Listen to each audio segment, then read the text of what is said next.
Welcome back to the first Global PeaceTech conference taking place here at the UI.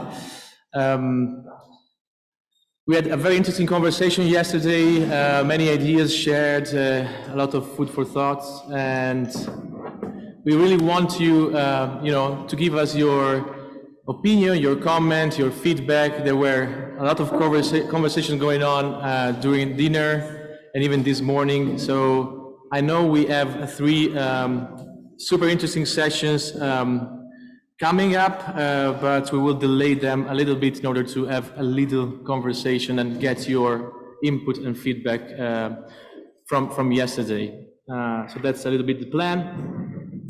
And after that, maybe very quickly, the coordinators of the different workshops will tell us something about what will happen in the different breakout rooms. So let's start with that. And I also want to welcome here Arthur Klutz, which is the donor of the Global PeaceTech Hub. If we are here today, is also thanks to his vision and investment in the program, in the project. And we will have a chance to hear from him later during the day. So please, if you want to start and give us some, feedback from what happened yesterday, the different conversation we had. We're really looking forward to hear your ideas and comments, even from the table here, from the core partners, but also especially from you making this hub a reality. Who wants to go first? It's too much, I know. You have too many ideas to share and it's difficult to. Maybe I didn't realize this was coming. Yeah. You have okay, we have brave contributor. Lisa.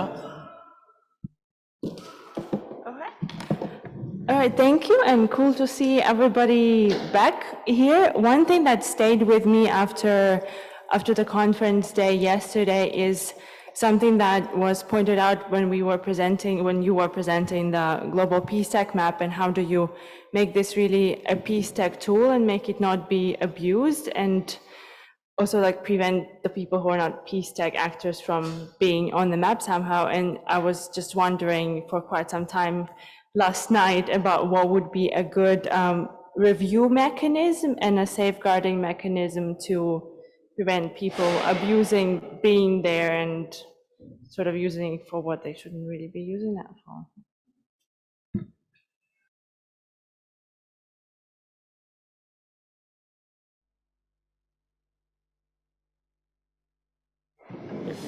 So other comments, you want to answer to that? So other comments or feedback from yesterday, or general feelings or ideas about what we discussed in terms of Sheldon. Okay. So just one thing, there was a lot of discussion yesterday, a lot of references to the PeaceTech as a category and how the military describes what it does as PeaceTech as well.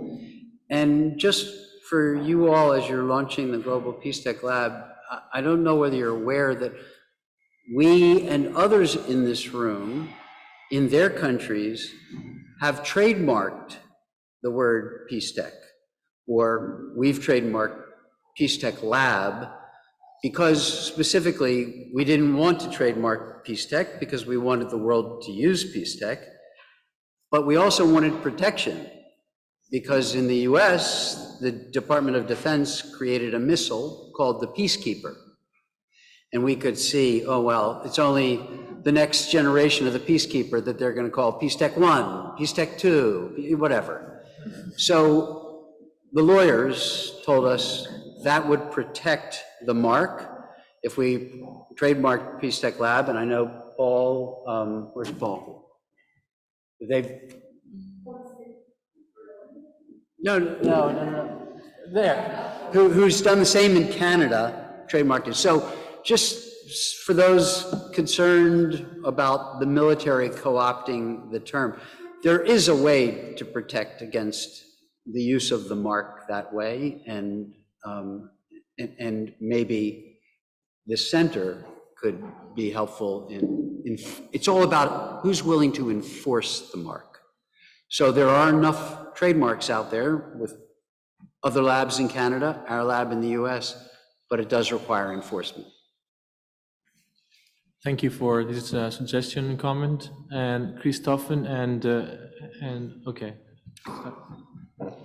So yesterday's tour de force through all these different examples, uses, and perspectives was extremely interesting for me as a sort of newcomer to this field. And I think it also showed the pluralism of this field. So I think while it's very interesting to think about, okay, so what's the narrative of global peace tech, what unites all these different types of practices, also to be aware of the limitations to that kind of generalization of a hugely diverse field. So in this paper that was shared with the last information email from the organizers ahead of the conference by my colleague Andreas Hirblinger and myself and others, we start out by problematizing this generalization of digital peace building as something that can be analyzed and kind of assessed as positive or negative, or this is how it's useful and this is how it's risky, how it's necessary always to speak more specifically of the different concrete practices and settings of these technological applications, and then to look at it from different perspectives. So we suggest in this paper 3 perspectives, how it affects perceptions of the problems that are to be resolved, how it creates an agenda, and a new kind of political agenda, and finally, how to think about the effects in ways that are not simplistically reductive, as if it's creating some sort of virtual or digital peace or some alternative type of reality. But I think all the presentations yesterday and the mapping exercise in general was really in line with this, and a very fruitful discussion. Thank you. Thank you so much. I think Branka was next. Can you, okay, works now. So first of all, thank you so much for bringing us all in the room. Although we think there are a lot of conferences out there, I actually want to echo that no, there are not a lot of them that are bringing peace tech actors, and hopefully next year we will have more diversity in the room as well. We'll make the things better. So shout out to this and for organizing this. For me, I actually started reflecting a lot on what Margarita said yesterday, which I think is a crucial thing that we need to think about as peace builders in the room. We need to think about having 2 hats, right? As peace tech actors, thinking about using the technology tools for sustaining peace, for preventing conflict, but we need to think about sustaining peace full stop. And I appreciate this a lot, because I think this should become a sort of a narrative that we as peace builders need to bring to all of the technologies. So not only the technology applied for peace, but any technology out there that is being developed, we need somehow to advocate for this technology to contribute to sustaining peace and preventing conflict. And I hope Andrea, I think, has a huge voice there of actually following all of these conversations on regulation and principles and guidelines that is out there. We talk about security, we talk about sustainability, transparency. Why don't we talk about sustaining peace as well when we are regulating all of these technologies? So this is my takeaway, and thank you, Margarita, for your contribution to this discussion. Thank you so much, Branka. I think Maria was next. Yes, hi, my name is Maria Mekri. I'm the Executive Director of Safer Globe, which is a Finnish think tank on peace and security. And yesterday I was stuck in Finland because first there was a strike, and then the plane needed de-icing and so forth. But I'm extremely happy to be here. Apologies for being so delayed, but it really was force majeure that I could do nothing about.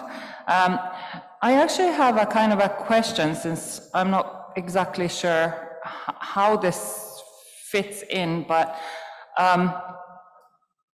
I think there's a really good question about intellectual property and use of open source technology. There was this idea of registering trademarks that's fundamentally against something that we'd like to do at SaferGlobe, because we are very keen on open knowledge. And I'd like to point out that Europe has the European Peace Facility, which is now the key mechanism that European defense forces are and arms development is being funded as a kind of a example of how the term is being used badly.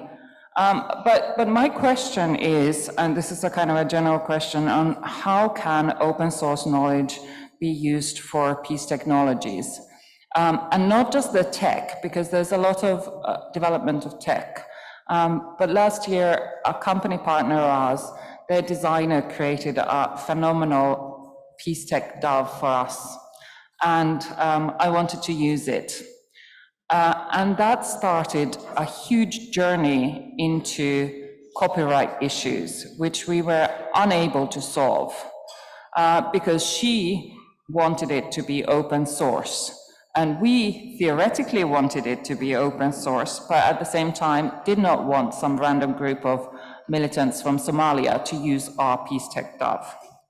And so we actually couldn't solve it. It took 6 months, open source lawyers, and a discussion where we were fundamentally agreed. So there was no kind of, I don't know, there was no argument. But now, in the end, we unsolved it so that the graphic designer has the rights and decided not to upload it.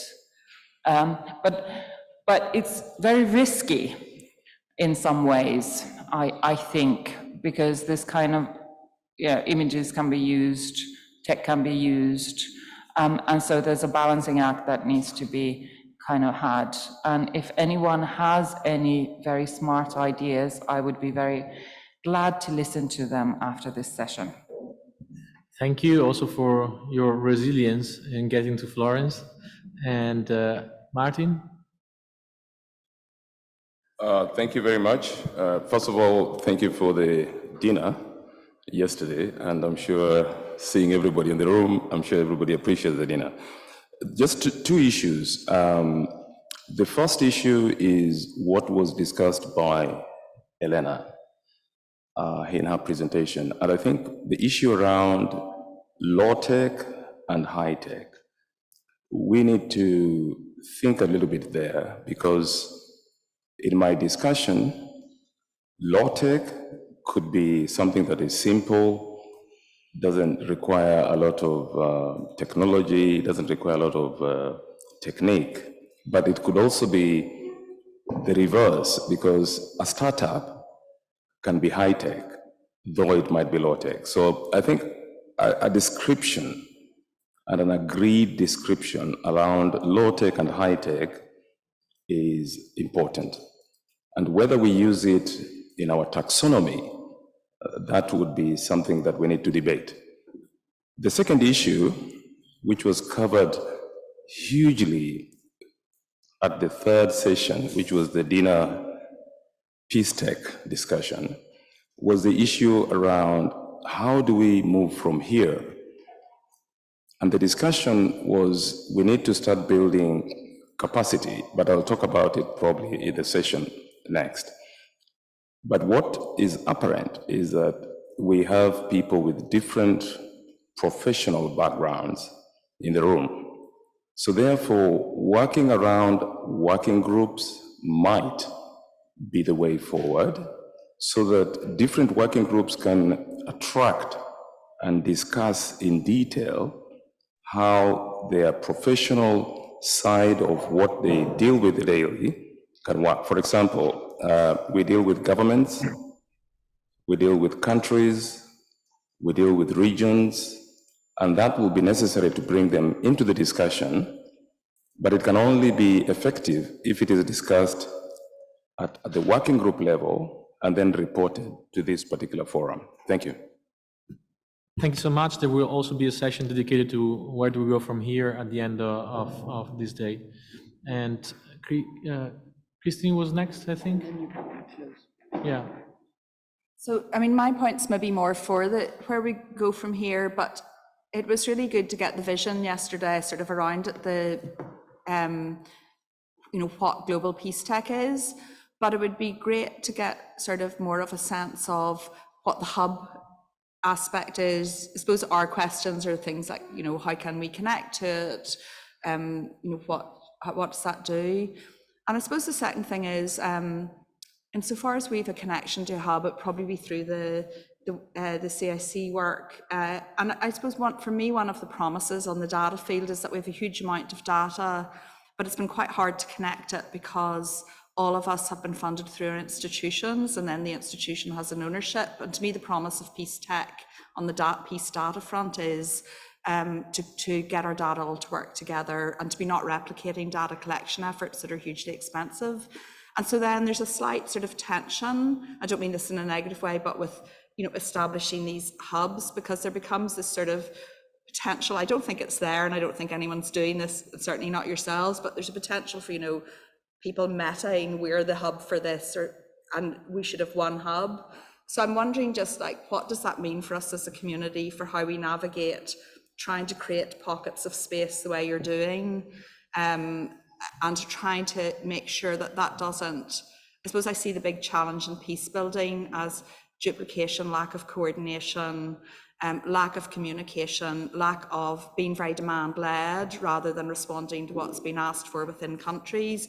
I think this is really current challenges in peace building, and it would be nice to see us sort of not replicate those challenges in how we institutionalize around PeaceTech. And I don't have any answers, because I think we do need people like you all networking and bringing us together, but we need to somehow have a fluid way of connecting to some level of replication. So I just think it's something we should pay attention to and think about being innovative around. I think that's a very good point, and we should discuss like this more in length during the closing session. And definitely, this initiative is here to avoid duplication and creating this kind of bridge and communication. So we need to close this first round now, and I will just leave the floor to the three coordinators of the workshop to tell us just briefly something about what you will discuss in the three different workshops, as not all of us will attend all of them.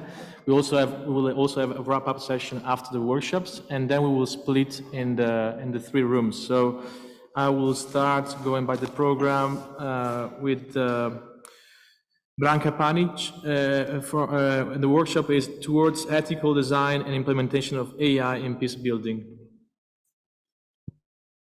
So now I'm doing an elevator pitch of the session.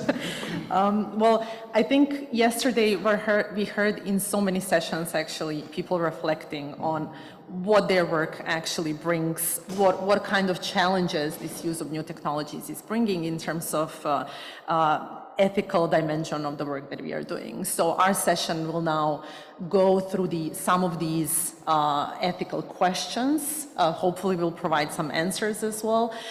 We are concentrated around AI, but we are also aware that a lot of people in the room are not working necessarily on AI technologies, so we also want to learn from the practices of any peace tech and how people and their teams ensure that the ethical standards are followed in this work, and then to see what we can transfer to the AI field, or what are the things that are maybe substantially different when we are working with AI technologies, and see, do we need a new tool? Do we need a new helping guidelines or something to help us navigate this work?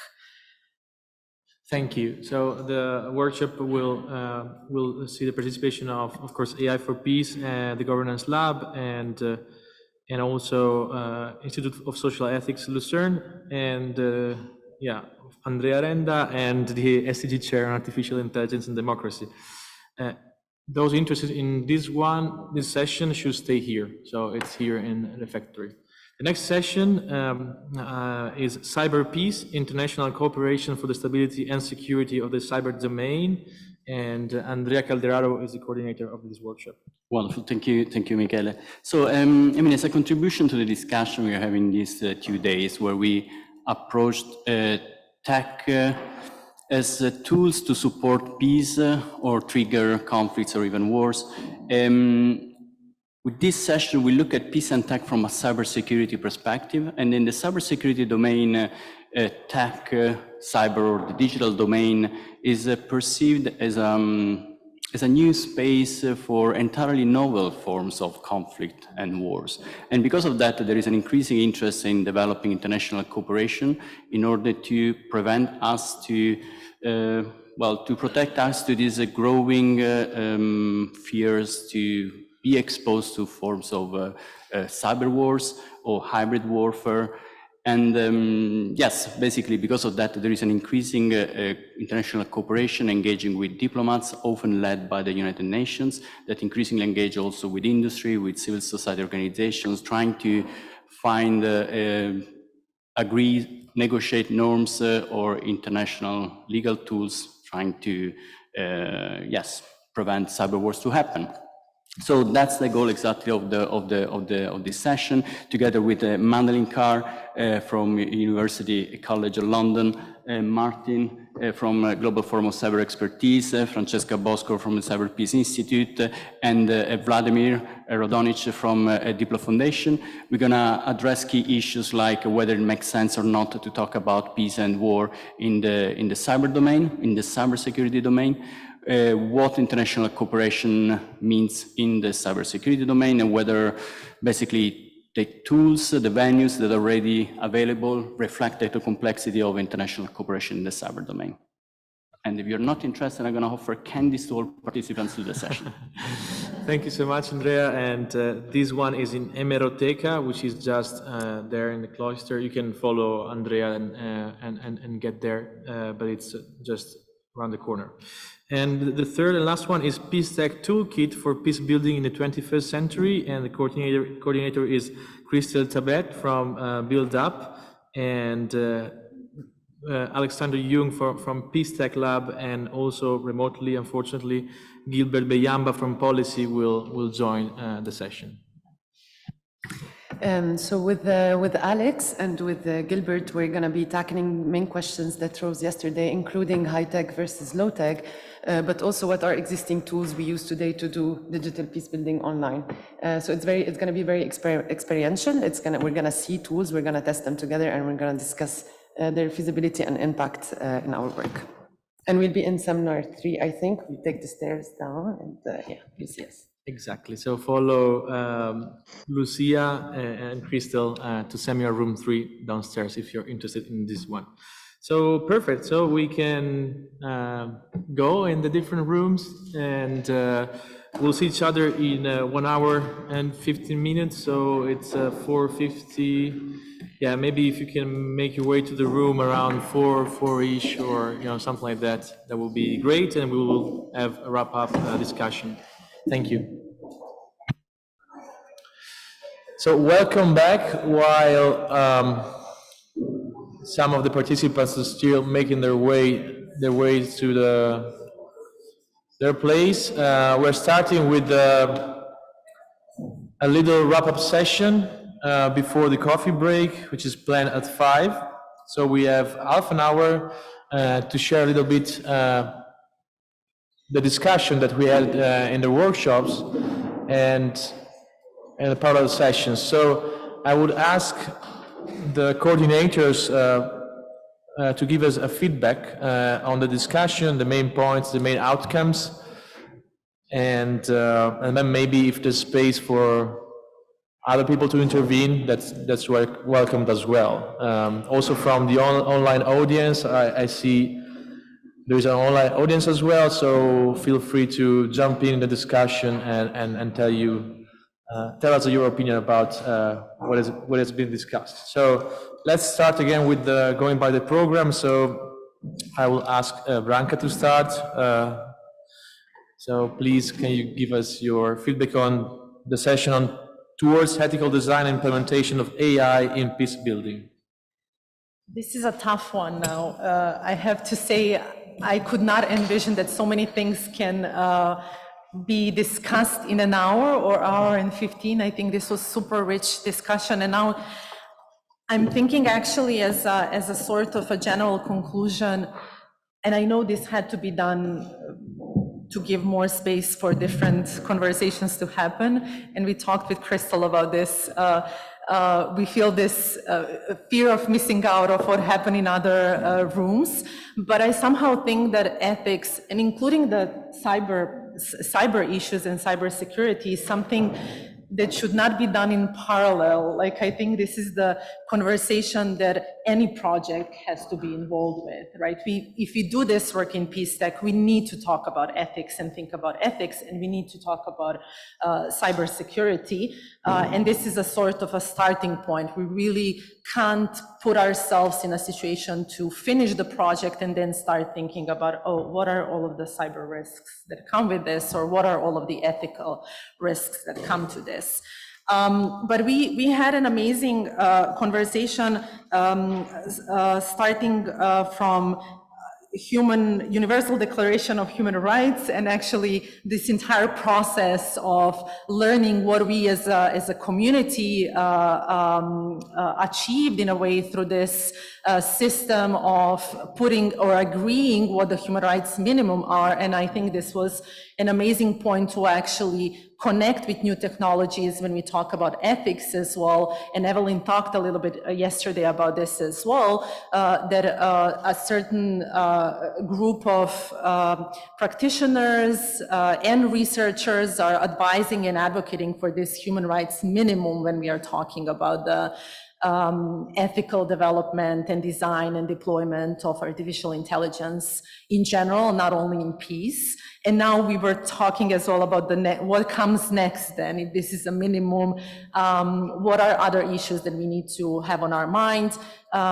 Stefan shared a portion of his amazing work about these global perspectives of AI.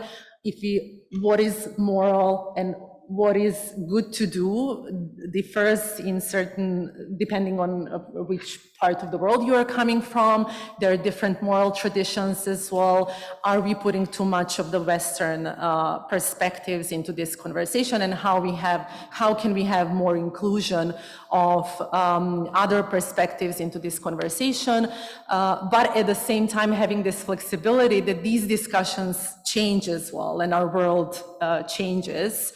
So how do we stay flexible, but at the same time ensure that we are doing ethical work and human rights related work? I can't do justice, Andrea, for your work, and I will actually invite you to share some of this impressive points that you made. I shared with Andrea, we did this research on different principles and guidelines and spent more than 7 months researching this. And Andrea managed to tell us in 10 minutes what are really the main points of all of these guidelines, which I think is one of the main pain points as well when we were doing this research of teams that are applying data science for peace building. They often feel overwhelmed with the amount of work that has been done in AI ethics field. And it's really good to have this summary of actually what has been done on the OECD level, on EU level, even on UNESCO. So there are different practices out there that have already been, and different achievements that have been done. Some of them on the principle level, some of them already becoming a law, which is something that we definitely need to be aware of. And then Andrea will share with us maybe some suggestions for the next steps and what we can also do, not in general as an addition to the tools, but also as peace builders, how we can use. For me, this was a great takeaway, Andrea, that there is already a trustworthy AI framework that is available out there. So maybe we as a PeaceTech community now can take this framework and just see how we can adjust it to our field. I did not get instructions how long this should be, and I know I did not cover a lot of things, but maybe the very final one that I really like as a takeaway is Stefan's point on misused and misuse of different technologies. That if we put too much emphasis, it's not that we want to say that we should not point to misuse of different technologies, which is a very important part of AI ethics conversations, but we should also be careful not to have these missed opportunities of actually looking into the data, looking into the AI, looking into the technology as a potential tool to help us achieve our goals in sustaining peace, which we see that quite often happens because we generalize. If things go in the wrong direction, we immediately label that specific application and then stop thinking about potential development or design of this technology in an ethical way so it can be helpful for peace builders. But again, I'm opening to others as well to share their thoughts, not only panelists, but also participants who raised some amazing questions and gave contributions from their fields. Andrea, you want to add on this? I just, as Branka mentioned to me before, perhaps add what concretely can be done, and hopefully this represents a little bit the direction of the discussion, so others feel free to add. First of all, what could be done and what would be useful is to add to this existing framework a module that accounts for how to make peace more salient in the design, the development and deployment of AI systems, and in the monitoring of AI systems also, because once you have deployed and put into service or on the market an AI system, you need to continue to monitor its behavior to control for potential risks that emerge for, in particular, human rights and security. Guidance could be developed on how to audit or stress test existing AI systems for peace-related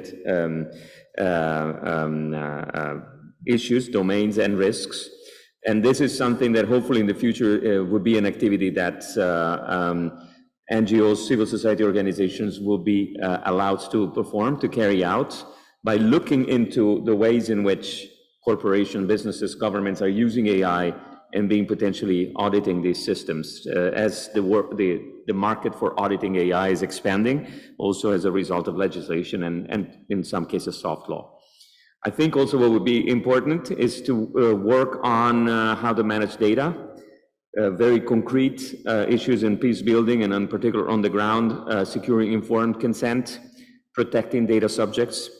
These are important things, much more concrete, where guidance is potentially needed in handling data and, even before you get to the potential sophisticated application of AI that normally and increasingly will come with it. And then echoing Stefan, but you certainly might have something to add there, is all the what we call post-compliance world, where you can necessarily, you should not expect each entity that develops and deploys AI to be bound to specific behavior, but to indeed identify what Stefan and what Branka also mentioned, that comes from Stefan, not only the misuse of AI, but the missed uses of data and AI, and how to make the most of, for example, existing data and its potential use cases for AI to build peace.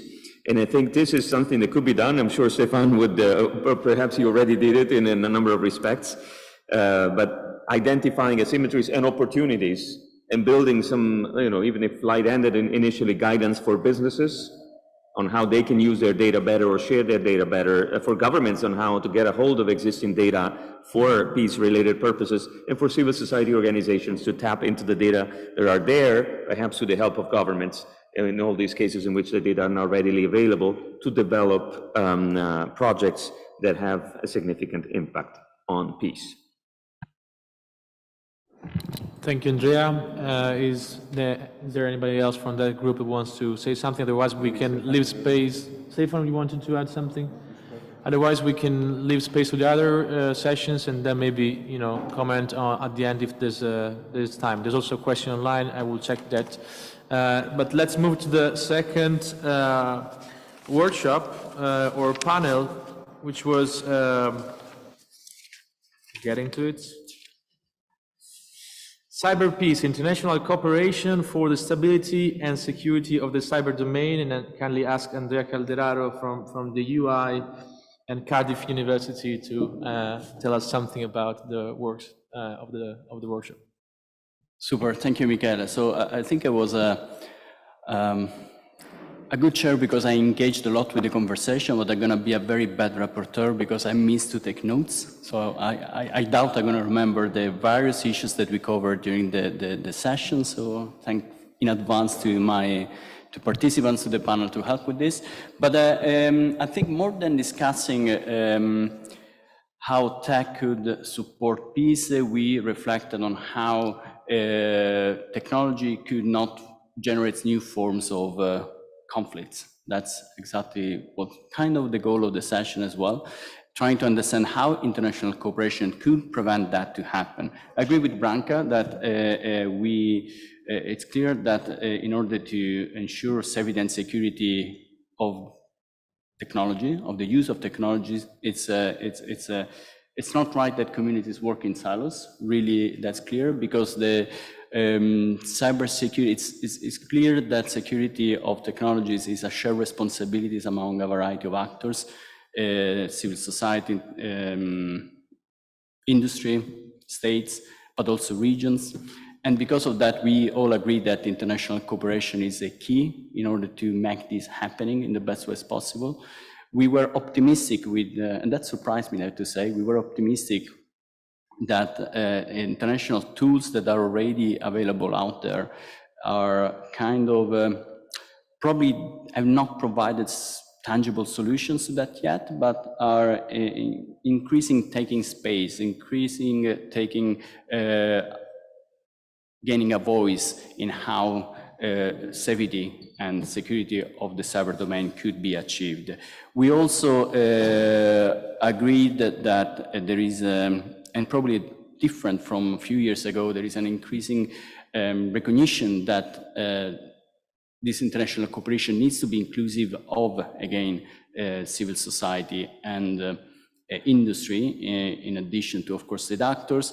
And this is a result of the increasing call for a multi-stakeholder approach in international cooperation on the cyber domain. And this apparently is happening again. Could happen even better, but it's still happening compared to a few years ago. It's also obvious that this international cooperation needs to be inclusive of a variety of regions in the world. And this is still a lot of work needs to be put there in order to be sure that countries in the global south that do have an active voice in this growing international cooperation in the cyber domain. And this is happening because of the major effort in cyber capacity building that is happening. We have a long list of organizations and funds that are invested in this direction, and this producing a few first results. And that's why we're optimistic about international cooperation, because we see that countries that were not involved in these negotiations until a few years ago are now finally included, have something to say. Yes, and then, of course, the idea also that in the cyber capacity building, so far, lots of effort has been put in building national capacities, like computer emergency response team. I mean, without going into the technicalities of all this, that was a kind of a first approach that has been taken in the field. Now, because of the increasing need of international cooperation, there is a major investment in cyber diplomacy capacity. And even in that case, we are seeing first very early results into that. So I was surprised that we had an optimistic kind of panel. I'm usually very pessimistic. And that was my interpretation, of course, but if some other participants to the roundtable want to say something, please go ahead. Thank you so much, Andrea. And we move forward. Oh, okay. Is there anybody else who wants to add something to this workshop? I will leave it, otherwise I will leave it for, but I think we have time. So if there's anybody else that maybe wants to add something from the panelists or the participants. Was there anybody more pessimist? Okay. I wanted to be, but I didn't want to kill the optimism of the round table. But... that's Nikita. No, I don't have the name. Okay. The name tag is there from the it's a legacy name Okay. tag. Anyway, let's move on, and we go to the third and last but not least session: PeaceTech Toolkit for Peace Building in 21st Century. Crystal Tabat, if you can give us feedback on the session. Yes, it was with Alexander from PeaceTech Lab and Gilbert from Policy who's joining us online. It was a cool session, I think. It was a series of nice conversations. Essentially, we presented how we use tech in the work that we do, how PeaceTech uses the tech, how Build Up, and how Policy uses it. I think, for me, I noted two takeaways, but please, Alex and Gilbert, add to them. One takeaway is that we don't need highly complex tools to create change. And this is something that PeaceTech highlighted a lot. Just by having a phone, you can create an impact and you can stop a conflict. Another takeaway, inspired by Gilbert's game, to raise awareness on digital security and Build Up's tool to analyze social media, and as well PeaceTech Lab's work, is the importance of tailoring the work that we do and the tools that we do to the needs of the peace builders and the people we work with them, and not come with generic programs for different countries and so on, but more work with what they need. So PeaceTech Labs does this by surveying what they need and then designing trainings to answer to the needs of the specific group they're working with, and obviously based on the topic. Build Up does this by designing and tailoring the dashboard to the needs of the peace builders and their problem statements.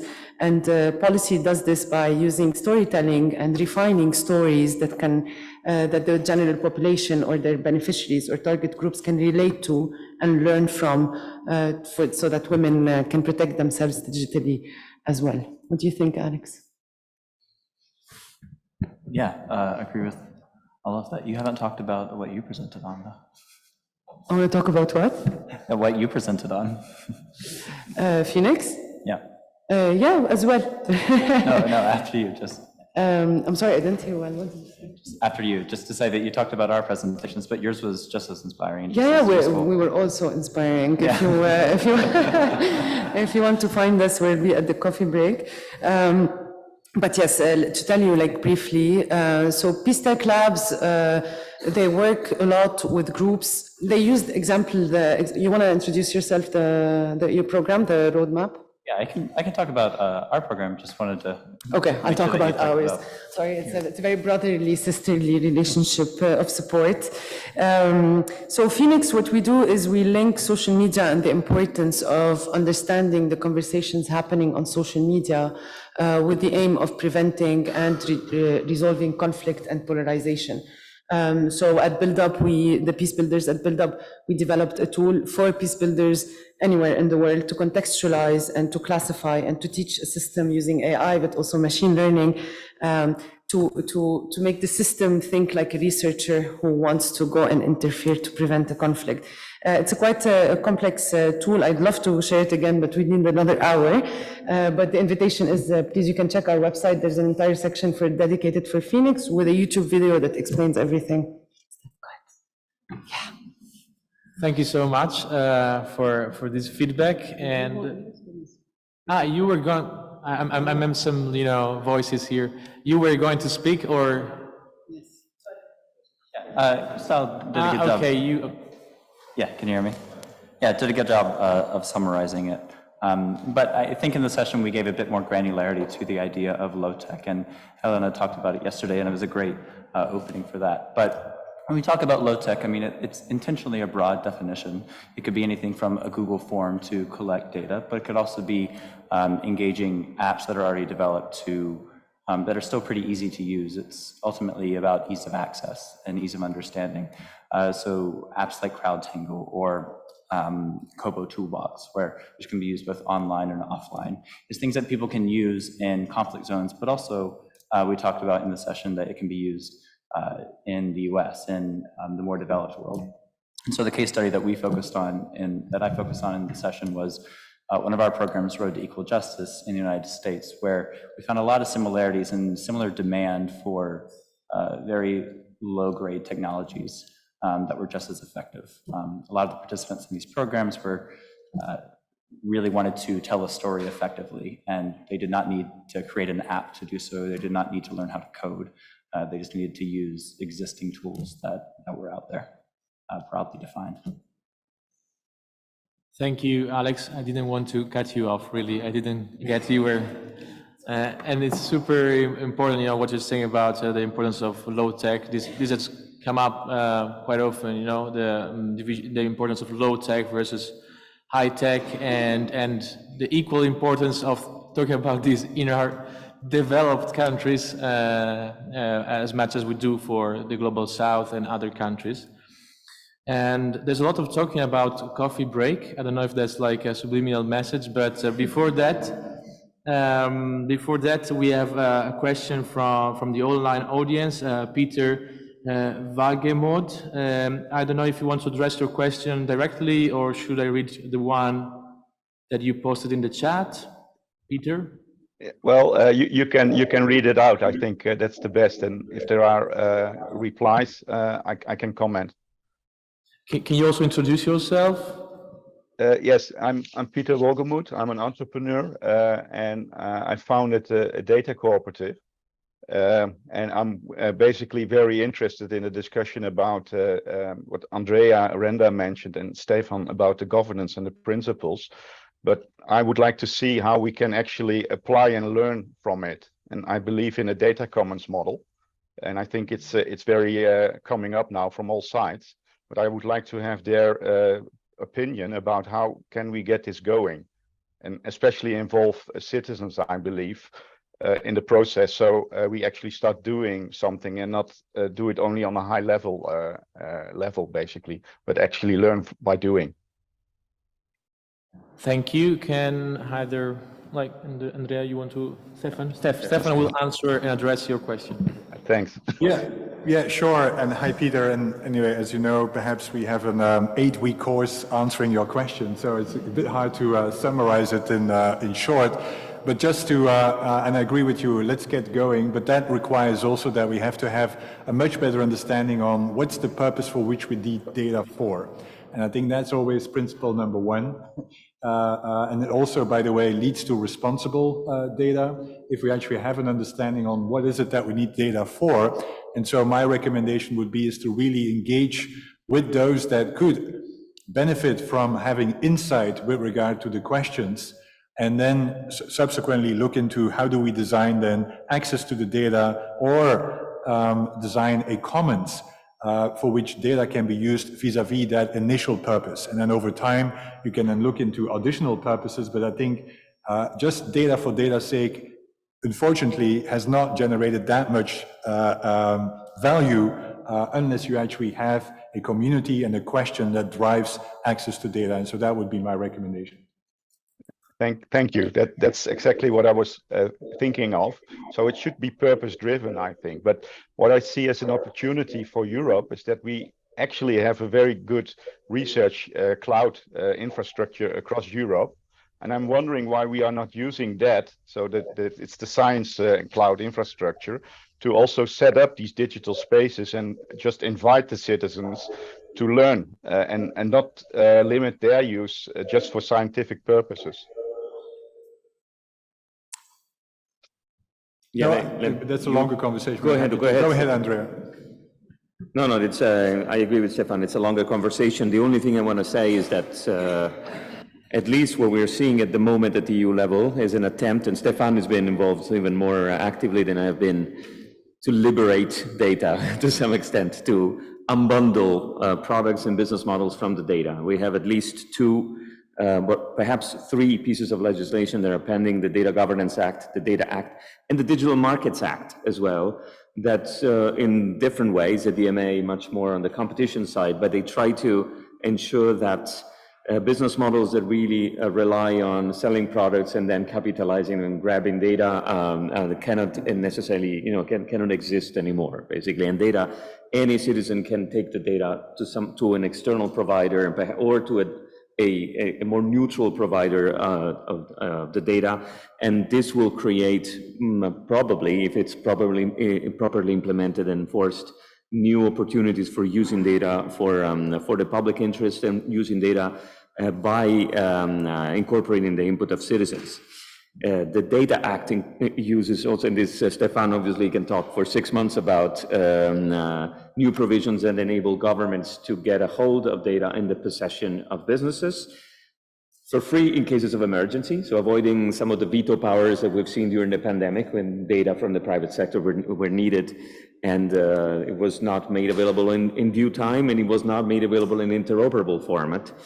And also by having access to data and remunerating this data, but without having to negotiate for cases in which data can be used for the public interest, which obviously depends on how broadly this will be interpreted, but it is another provision that gives access to data sets in an interoperable format from the hands of the private sector in a way that liberates this data. I want to just perhaps leave you with a footnote there, looking at what Alex was saying before, and then the tools on the last presentation from the last session. There might be cases in which the availability of very powerful open source AI systems is seen as a low-cost way of using AI also for NGOs or civil society organizations. They could perhaps take a sort of an AI system by using an API and an application programming interfaces and couple this with data that they have. That can be extremely dangerous. So perhaps how to do this and in what conditions, using a system you don't know, which you don't know the model object, how it was designed and developed, and putting in data to try and see what happens, from GPT-3 to DALI 2 and many other things that they get, these new, sometimes called foundational models, or very large-scale models. The potential harm that can result for using this super powerful systems without knowing exactly how they're made and what they can do, the potential harm is great. So perhaps that's another point for giving guidance on how to use this somehow off-the-shelf products for purposes that are concretely oriented towards peace building. Thank you for addressing the question. And is there any other question from the online audience or comments from the in-room audience? Otherwise, yes. Just compliment one, because Andrea said there are 3 instruments at the moment at the European level looking at data collaboratives, but actually there's a 4th one that always gets ignored, and that's the rewriting of statistical legislation, which is currently happening. And I think it's really important to keep an eye on actually that part of government, i.e. the statistical office, which has a massive role to play, both in preventing disinformation, but also in actually becoming a data steward themselves that can be used for instance, peace purposes. And I think we need to actually rethink what the role of statistics and the statistical office might be, especially if we start also providing access to privately held data for statistical purposes. And I think that's also one that is currently being pioneered in Europe. They already exist in some European countries actually, but it's something that I just wanted to add and could be interesting for the PeaceTech community also to actually keep a closer eye on the role of statistical agencies in all of this. Thank you so much. So we are actually finishing this session on time, which makes the chair very happy and proud. It's always the first time. But before going to the coffee break, I want to say 2 or 3 things. The first one is that all these sessions and parallel sessions are recorded and will be made available, so you can go back to the sessions you have not attended and have a look at them. The second thing is that we will share all resources and material. We often hear of an online course or a platform, a tool, Phoenix. We will share all of that in the best possible way to everybody here at this table and beyond. So that will be our effort after the conference. So don't worry, you will not miss out. And third, Lisa has set up an exposition just outside this room. And so if you can tell us what it is about just in 30 seconds, and people can have a look at it during the coffee break. I will be glad if you could share.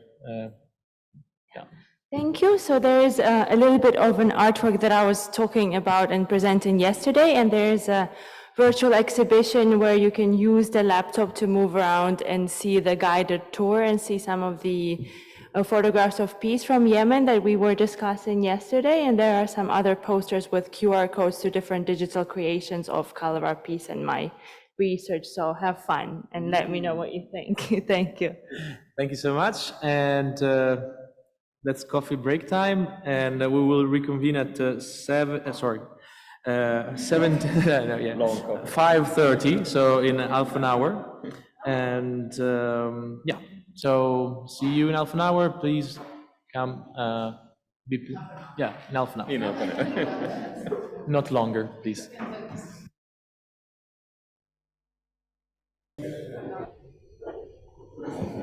So welcome back for the last sessions of this conference. This is a very important moment as we are here for the award ceremony for the Klutz Prize for PeaceTech. It was a prize for outstanding PeaceTech initiatives. We got several proposals. We also circulated among some of the organizations. And we have now here with us the winner of the prize, of course, the donor Arthur Klutz, which is also the founding donor of this conference and of the hub, and the executive director of the School of Transnational Governance, Fabrizio Tassinari. So I will leave it to Arthur for a few words, and then to Fabrizio, and then we will award our winner. Excellent. Good afternoon, everyone. Well, it's great to be here today at the European University Institute, where the great leaders, policymakers, and intellectuals makers meet here. And also policies have their own beginning. As always, it is inspiring to be in Florence, for me, capital of Renaissance and home of Michelangelo and also Machiavelli, the geniuses of arts and politics. I need to say that Florence is a magical place where technology and peace have crossed roads many times, and history has been written by the greatest minds such as Filippo Brunelleschi, the builder of the Dome that you can see from the Fiesole as well, Leon Battista Alberti, the first Renaissance man before the Leonardo da Vinci, and Galileo Galilei, who was hired by Medici family for his technological skills. As an investor in technology, I would like to say that today we are living in exponential time, where technology is leading reimaginations of everything and transforming our lives.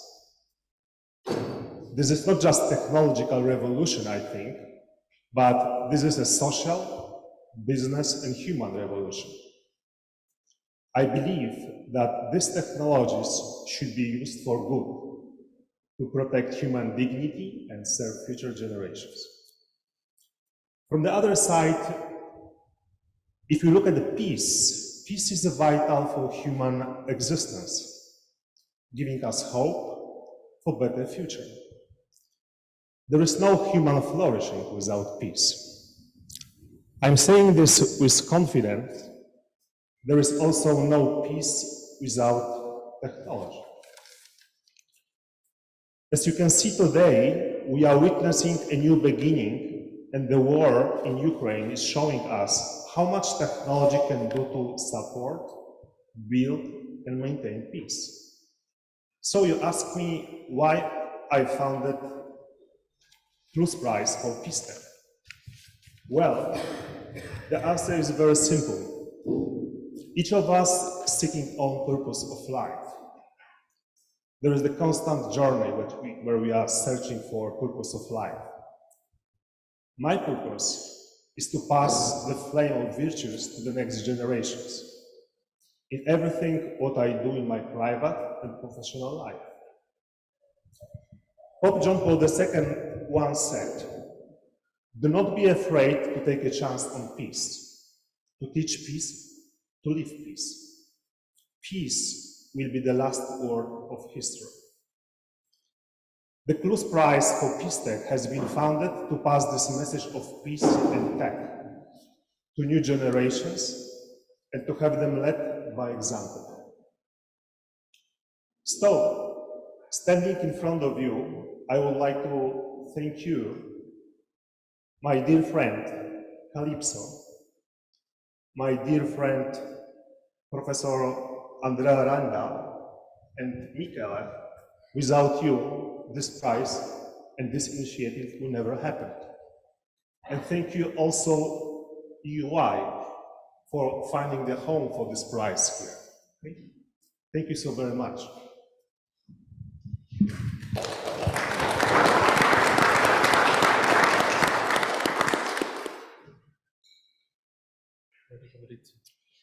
We need to so I shall speak first, and then we give the prize afterwards. All right.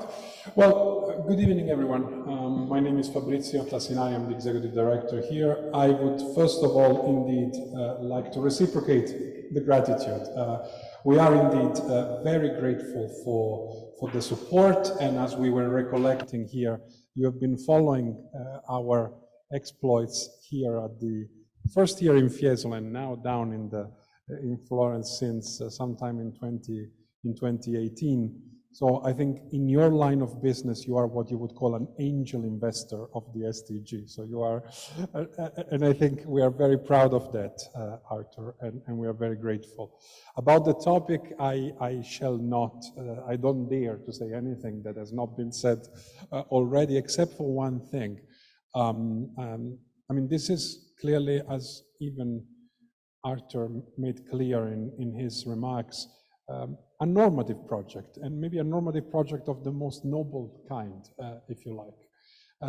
I was just yesterday in a brainstorming session with our fellows from Africa that we have down in, well, in fact, actually in one of the villas up here. And one of them made a point which somehow, you know, it struck me in its clarity, which is that now you guys realize in Europe that in order to have peace, you need to fight, and you need to even make war sometimes. And you know, it struck me for its simplicity, but I think, like you mentioned, the war in Ukraine brought us home this message, and I think the vision of technology as being conducive to peace is probably the most noble one. Before giving you back the floor for the conferring of this prize, just a few words about our winning project. And I'm actually very, very happy that you made your way all the way from Guatemala. Juan Carlos Lucero Zelada. Juan Carlos used to be a policy fellows here at the SDG, at the UI. And we have this thing that the UI is a little bit like Hotel California. Maybe you are too young for that, but is that you can check out anytime, but you can never leave. And I think it is really good that your Magnolia Foundation for Peace will be, of which you are a co-founder, will be awarded this prize. The prize consists of something that you have called the School of Peace, which will be a place, a platform in which practitioners, negotiators, PeaceTech specialists will be convened, and particularly with regards to a course that you plan to coordinate and convene. The award was given by a committee that has been composed of us, the School of Transnational Governance, NYU, as well as the University of Lucerne. And I would like to again extend my gratitude to all three partners and echo what Arthur just said before, that this would have not been possible without my three friends here, Calypso, Andrea, and Michele, who have done, I mean, and I can see the passion you put into this. So this is really beautiful, beautiful to watch. Without further ado, Arthur, the floor is yours.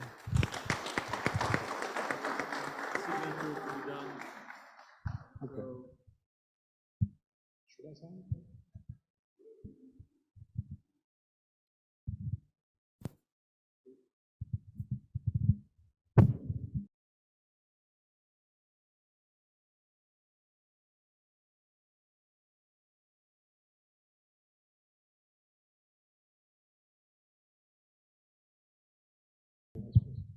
Dear all, I would like to award the Clues Prize for PeaceTech 2022 to Juan Carlos. Thank you very much. Congratulations. Thank you. If you can meter la dita.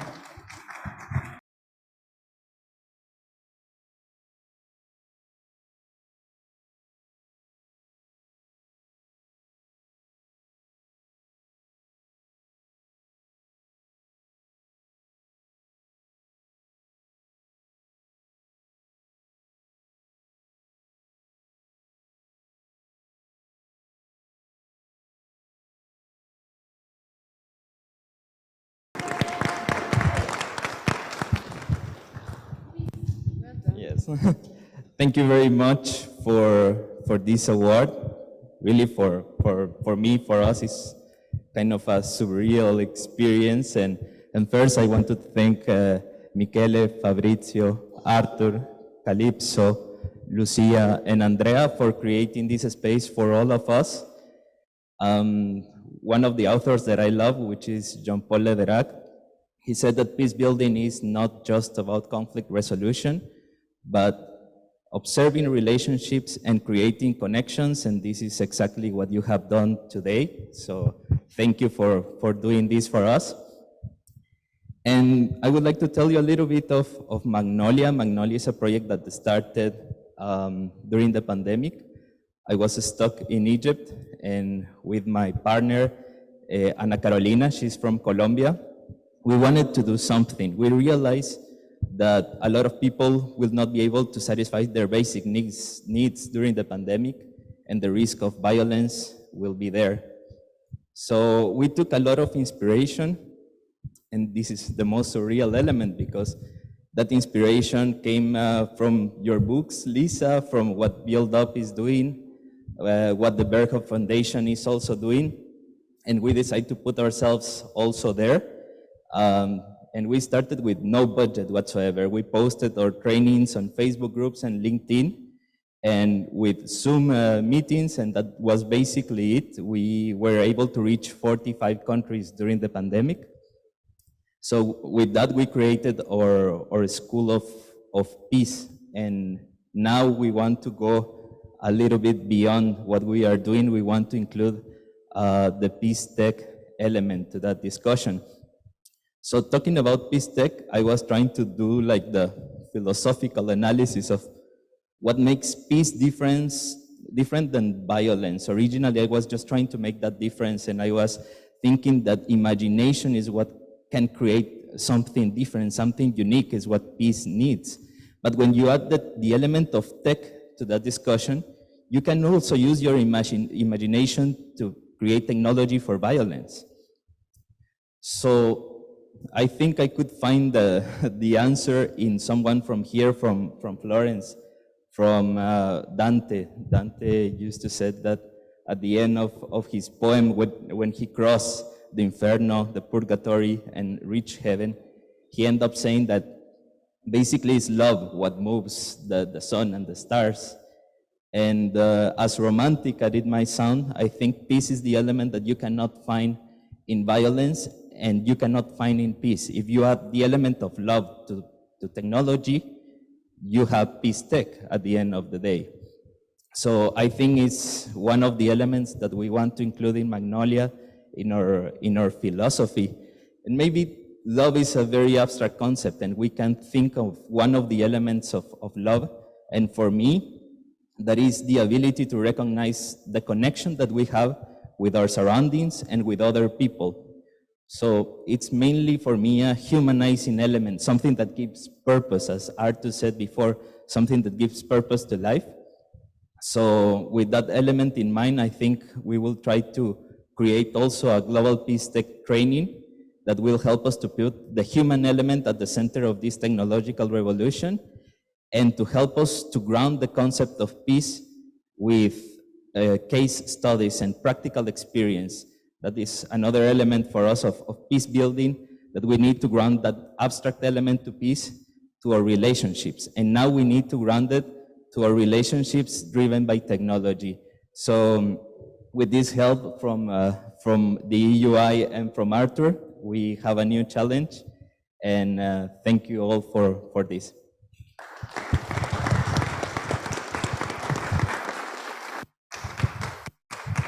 Thank you so much, Juan, for these inspiring words. We should call this the Global Love Tech Hub after this. And thank you, Fabrizio, for making the time to come here, and Arthur for supporting these initiatives. So thank you, and we will go on with the next panel. And I invite Stanford Peace Innovation Lab. I don't know in which order, but Mark Nelson, Margarita, to present. We will have a session on investing in PeaceTech, which will connect hopefully to the last session of the conference, which is about where do we go from here. So I will leave the floor to Stanford, or to the Peace Innovation Lab. Margarita is going to go first and give sort of the broad overview and background, and then I'll zoom in and finish up with a specific intro to the emerging field of peace finance. I did hit it. Is this a little better? Okay, so Margarita will go first and give the broad overview and background of our work, and then I will finish up with an introduction to the emerging field of peace finance. So I'll be the resident PeaceTech, Peace Innovation historian. I'm going to tell you a little bit of background, just a context. So our lab and our work came out of the Persuasive Technology Lab at Stanford, and specifically BJ Fogg. And in the 2000s, he started thinking about peace and if his toolkit would be applicable to it. And I grabbed this screenshot of what he did back in 2007, and where he had just finished teaching the Facebook class of 2007. If you Google Facebook class 2007 in the New York Times, you will see the story about that class, and it was revolutionary. We did the first Peace Innovation class in 2006. That was a horrible failure because everyone argued over the definition of peace for 10 weeks. In 2008, they tried again. In 2007, they did the Facebook class, and that's where BJ said, we have entered an era of mass interpersonal persuasion. In 2008, he tried to do the class again, doing it differently, but this time Mark was in the class, and so it was better. Because he came in from his experience of saying, I think I know a way to measure peace. In 2009, we engaged with a number of corporations, among them Facebook, to identify a peace footprint that businesses were doing. And so we called that project PeaceDot. In 2010, we got spun out of the Persuasive Technology Lab into our own lab, and we launched a number of City Lab network initiatives between 2010 and 2018. 2018, we published our paper on the Peace Data Standard. We also launched the Peace Engineering Consortium in collaboration with Drexel University, University of New Mexico, and a number of other schools, University of Colorado, Purdue, Georgia Tech, and so on.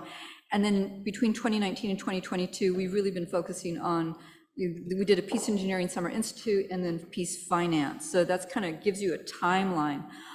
In terms of what we do, we're very interdisciplinary in our lab. So we're looking at behavior design, persuasive technology. We have a game designer in our lab to help us understand that. We look at, we rely on the neuroscience research at Stanford. We look at economics and business. We're really interested in creating frameworks and tools for practitioners. And how do we create positive peace that adds new economic value, and of course, increase our ability to be good to each other at scale. So why now? And many of you have already alluded to this yesterday and today. We are in this era of mass interpersonal persuasion. We can see that through Twitter, Facebook, Instagram, TikTok, how people can influence other people for good or for ill. We're also in an era of ubiquitous sensors. So it's the Internet of Things, it's the Internet of Trees, it's the Internet of everything, and it's constantly collecting behavior data. That's why in our lab, we look at peace as the behavior. How are you treating people? It's very concrete and it's very actionable. And because we are looking at behavior, we can then engineer it and go from there. So in our lab, we have 3 things that we're trying to do. We're trying to catalyze PeaceTech industry. So thank you, everybody in this room. I've been waiting for you all my life. So, so nice. The next thing is, in order to catalyze that PeaceTech industry, we need to also create frameworks and curriculum for the ethical and safe deployment of any emerging technology. Because I think that PeaceTech has to be in every single emerging technology, and it has to be in every single emerging technology research agenda. We have to always figure out whatever it is that we're going to deploy, how do we make it safe? It can't be an afterthought. And the last thing is establishing a market signal for the value of peace through our peace data standard. And Mark's going to talk quite a bit about that, because all these things fit in. These different pieces of a puzzle that all come together. So we have our peace data standard to create the market signal. We're doing the peace tech through peace engineering, and of course, new financial instruments through peace finance. So we are, in our lab, we do behavior design, persuasive tech, and peace data. We use all those together. And then, of course, in the ecosystem components, you need to be able to innovate. That's the entrepreneurial aspect of peace tech. Peace engineering really addresses the human capacity building. If you're going to build peace tech, who are you going to hire to do it? And they need to be trained to do it. So it's really about reimagining the engineering curriculum. And then, of course, finance. How are you going to fund it? Who's going to invest in it? Whether it's the private equity or the public markets. We need to understand that component as well. And also the finance is, which having been at Stanford now, I understand this better, is that the thing that gets funded, that gets created, is the thing that gets funded. And we also have to look at the upstream funding in terms of research.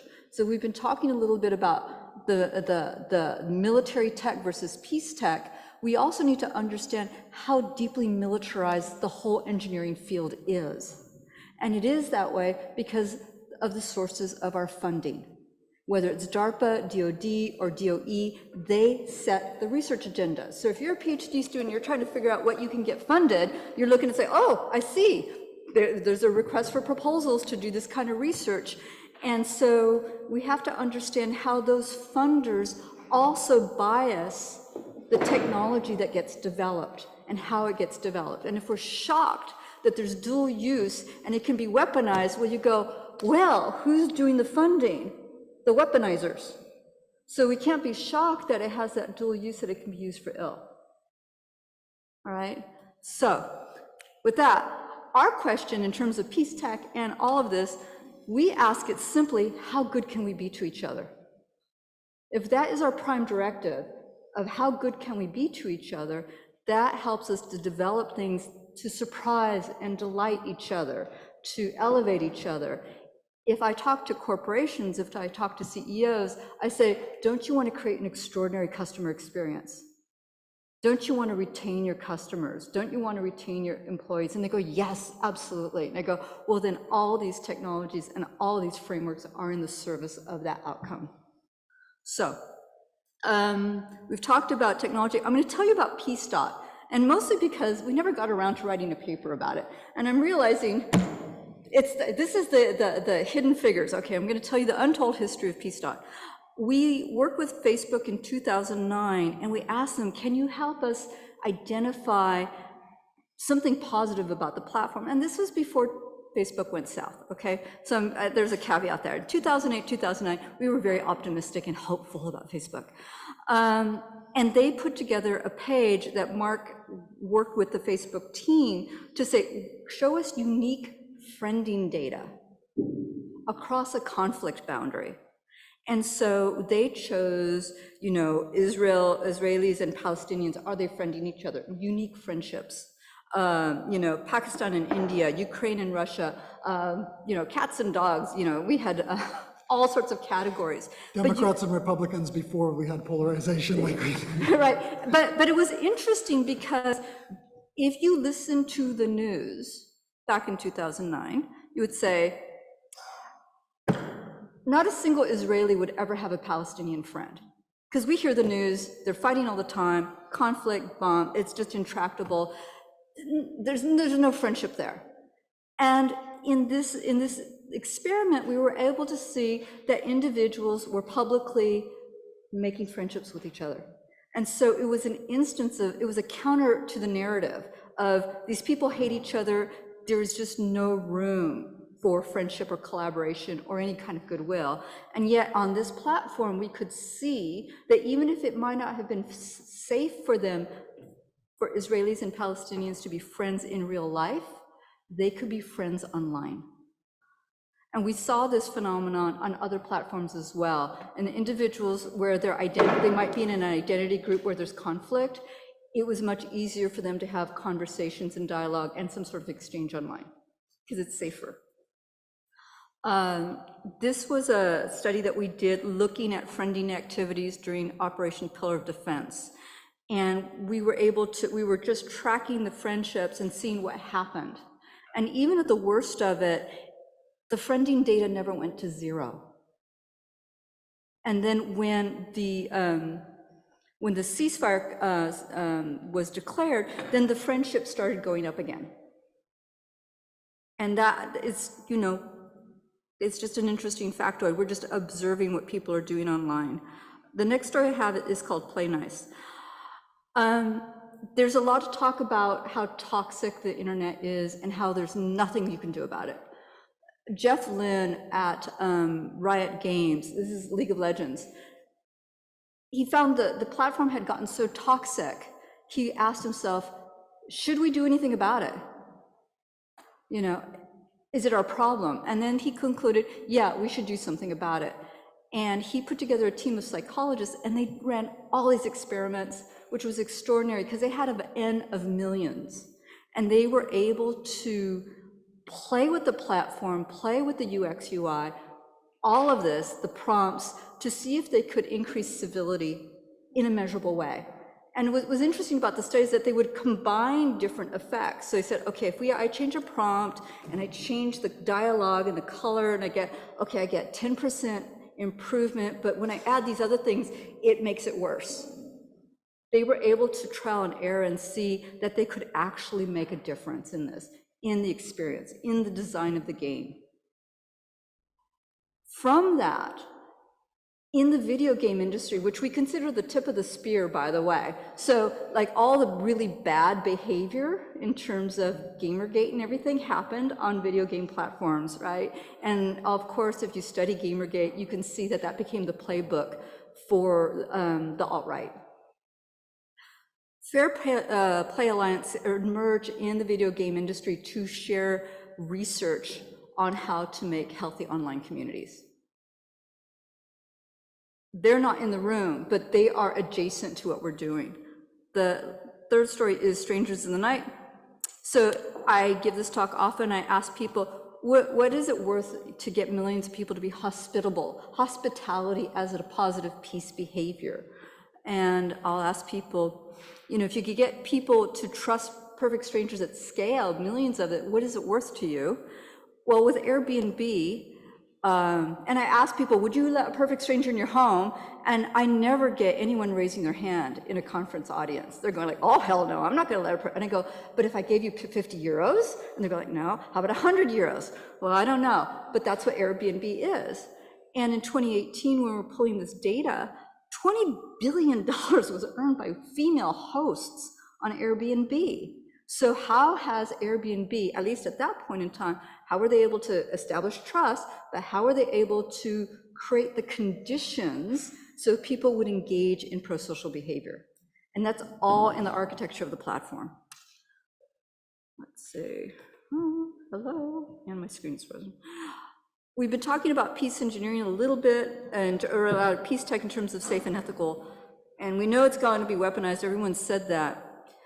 For us, when we think about designing technology so it's safe and ethical, we have to be proactive. You have to have some sort of way to audit AI and algorithms so they don't perpetuate bias. So you have to look at the training data. You need to have data sets of good behavior. One of the challenges of AI is, and we know this when Microsoft decided to do their bot on Twitter a couple of years ago, and then of course people gamed it, and so the next thing you know, you have this little Microsoft bot that is spewing, Nazi rhetoric and everything else because it got trained by everyone on Twitter. So when we're looking at training data, we want actually to have a set of really good behavior of, pro-social, respectful, ethical. And if you don't have that, it's garbage in, garbage out. So we need to think about the quality of the training data, the provenance of the training data. There's a whole cottage industry potential just in putting together good training data for AI. For my students, one of the things that we do is we had them develop PeaceTech apps with no-code platforms, and we had them go through different frameworks. So one of the frameworks we walked them through was Microsoft's harms modeling framework. This is, again, very practical, tactical, saying like, okay, what's the risk of injury, denial of services, infringement on human rights? If the data, if you're building a platform and your data is breached, is there a loss of dignity for that user? Is there a loss of liberty, privacy, all of these things? It's a good checklist just to think about when you're starting out, right? Ethical OS. This is another one that was developed in collaboration with Jane McGonigal.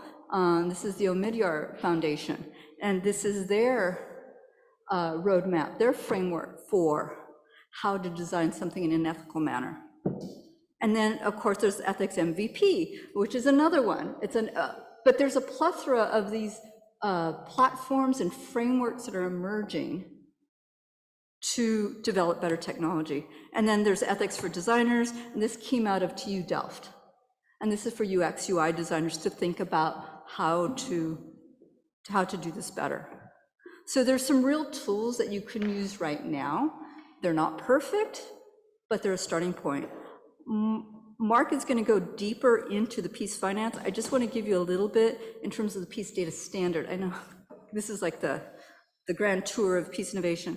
We wrote this in 2018, basically saying, let's look at enterprise data and seeing what's going on in there. And we looked at an Australian bank, and of course, why peace data? We want to look at invisible relationships. We want to look at the quality and quantity of interactions. And more than that, for companies, we want to say, you're doing a lot of good in the world and you don't realize it. And we want you to be able to profit from that. We wanted to create an incentive for you to do that. And I'm going to hand it over to Mark, because you're going to talk all about finance. Because whatever we're going to do, we got to figure out who's going to pay for it and how we're going to get this off the ground. And I'm going to ask you to help me do this. I guess share screen, right? Yeah. Okay, and start broadcast. And no, start share this. That. Okay, are we functional? Yes. There you go. All right, but I have this twice on my. Is there a way to avoid it? Yes. Okay. So I hope you all have lots of questions from those examples, because we were doing early stuff. None of it was perfect. A lot of it was breaky. A lot of it was doing experiments where we learned more from what didn't work than what did. I'll touch very briefly on Facebook. Even with Facebook in our backyard, even with our students working at Facebook, the ongoing ability to engage with them, especially after the IPO in 2012, was basically impossible.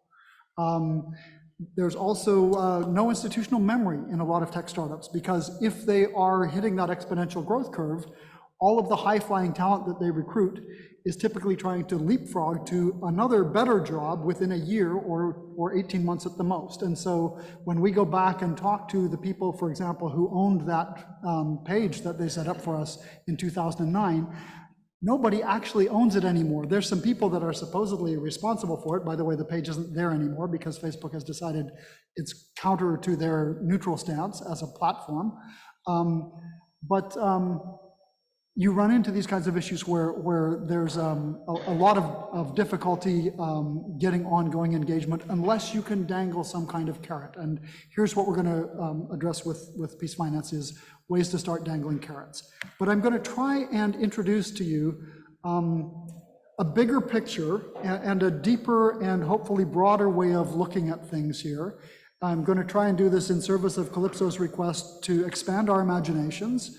I'm going to try and be a little bit provocative. I hope I don't offend anybody, but I'm going to try and go right up to the line of almost offending you to engage your brains and your hearts.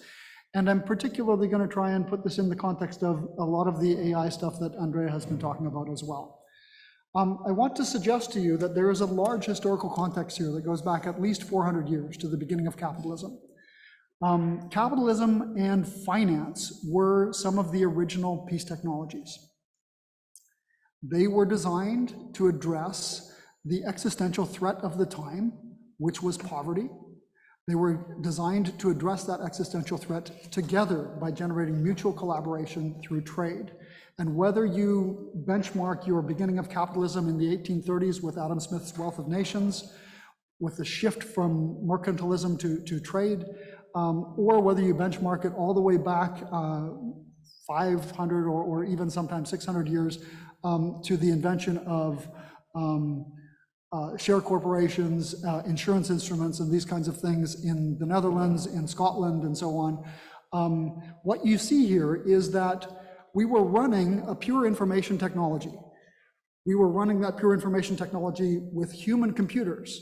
And for those of you who weren't alive in the 30s, every kind of computer before the 1930s was a human computer. We didn't invent these devices until later. And so when we talked about computers up until that point, we were talking about people who could compute. And it was also running, by the way, we define PeaceTech in our lab as having 4 crucial components. You need a sensor array, you need communications to be able to move the data from the sensor to computation that sense makes on the data. And then you can build an early warning system like that, you can build a threat detection system like that, but you can't do anything about what you're detecting unless you add a 4th component of actuators.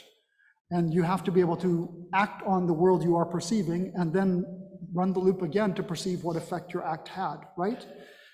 That was all done with mass parallel human computation 400 years ago and going forward. To Andreas's earlier point, this was one of the original scalable collective intelligence mechanisms. And it has been profoundly powerful. I want you to realize that there were less than 2 billion people on the planet then. And there are more than 2 billion people on the planet today who do not live in poverty. And so this was a peace technology that profoundly succeeded. And the other 6 billion of us on the planet who are alive today are here partly because that technology was able to generate enough resources by people cooperating and trading mostly positively with each other that the rest of us could exist. Our parents could live long enough to have us. However, as is obvious to anybody who pays attention to capitalism these days, it's got a lot of pollution attached to it. It's got a lot of problems attached to it. And the aside that I'd like to leave you with here is, for all of you developing peace technology, this is what always happens with every technology innovation. Eventually, your solution, if it succeeds, will be so good that it causes a whole new set of problems and it becomes the problem itself. And for those of us who have worked in tech innovation long enough, we get used to that. For other people who are expecting the right answer to be the right answer forever, it comes as a surprise to find out that the thing they poured their heart into has now become the problem rather than the solution. But I want to suggest to you that that always happens. So don't be surprised, plan for it from the beginning. The other things to notice about capitalism, it's software, it's running on legal code, but it was software. And it was running on a paper substrate. We did the information processing with pen and ink, right? But it was still processed. And I want to touch on one particular example here. The invention of insurance was a collective mechanism that allowed groups of people to take risks that no individual could afford to take. And it had a profound effect on our futures. And it has a profound effect on the life we live now. So this is one of the reasons that all of us as peacemakers should care deeply about finance and should care deeply about capitalism and how we can fix and improve its current ailments. So quick question, how many of you have a bank account? Does anybody not have a bank account? As a Canadian working in the US, I've had this experience over the last 20 years of American banks having to say, we're sorry, Mr. Nelson, but we can no longer afford to have you as a customer because of the 9/11 Patriot Act, right? So, so I'm used to being unbanked in the US actually, but how many of you have savings, whether it's in a bank account or somewhere else? How many of you have a pension? If here we are in Europe, where often a pension comes as part of your government services, you don't know how civilized you are and how lucky you are. How many of you have any kind of insurance? Property, life, health, and again, for Americans in the room, raising your hand about health insurance is always iffy. You know? What I want to give you a quick glimpse of here is that when you participate in any of these things, unbeknownst to you, you are perpetuating the very problem with peace that in other respects you are trying to address. And this is a little bit counterintuitive, and so hopefully the thing you walk away from this talk with today is a new perspective on a deep structural problem, which is that when you do any of these things, you're hiring somebody else to manage your money for you. And that poor bastard has millions, sometimes tens or hundreds of millions of capital coming down on his head every day, and he is desperately looking for a place to put it. And he owes you two things. He has to earn a return so that one day you can retire, or that one day you can buy the thing you're saving up for, or that one day you can share risk with another group of people to have any kind of insurance product. So he has to earn a return in order for you to be able to have any of these things. And more these days, he also has to try and find a return, a for-profit return, that also makes the world measurably a better place. And here's what I want to let you in on. Every time you structure your new PeaceTech NGO as a nonprofit, you just made your life and his life 100 times more miserable. Because what could have been a qualifying investment for all of that capital, instead, when we first started giving this talk in 2008, 2009, when we first identified this is the problem we're working on as a lab, in those days, very often that poor fund manager would go, well, I can't give this to any nonprofit because I have to earn a financial return, but I have to invest it somewhere. Shell's making good profits, I guess I'll invest it in Nigeria. And their budget trumps anything you could bring to the table to address piracy in Nigeria. Their budget, in the case of Lockheed Martin, makes cruise missiles, and they make good profit from those cruise missiles. Not to pick on Lockheed Martin, but that poor guy has to put the money somewhere, and it's your money. And the budgets that those companies can work with, because they're dealing with pools of that capital, are far bigger than any chunk of the economy you will ever be able to attract through philanthropy or charity or foundations, or even through government funding. Does that make sense? It's counterintuitive for a lot of people until they see it.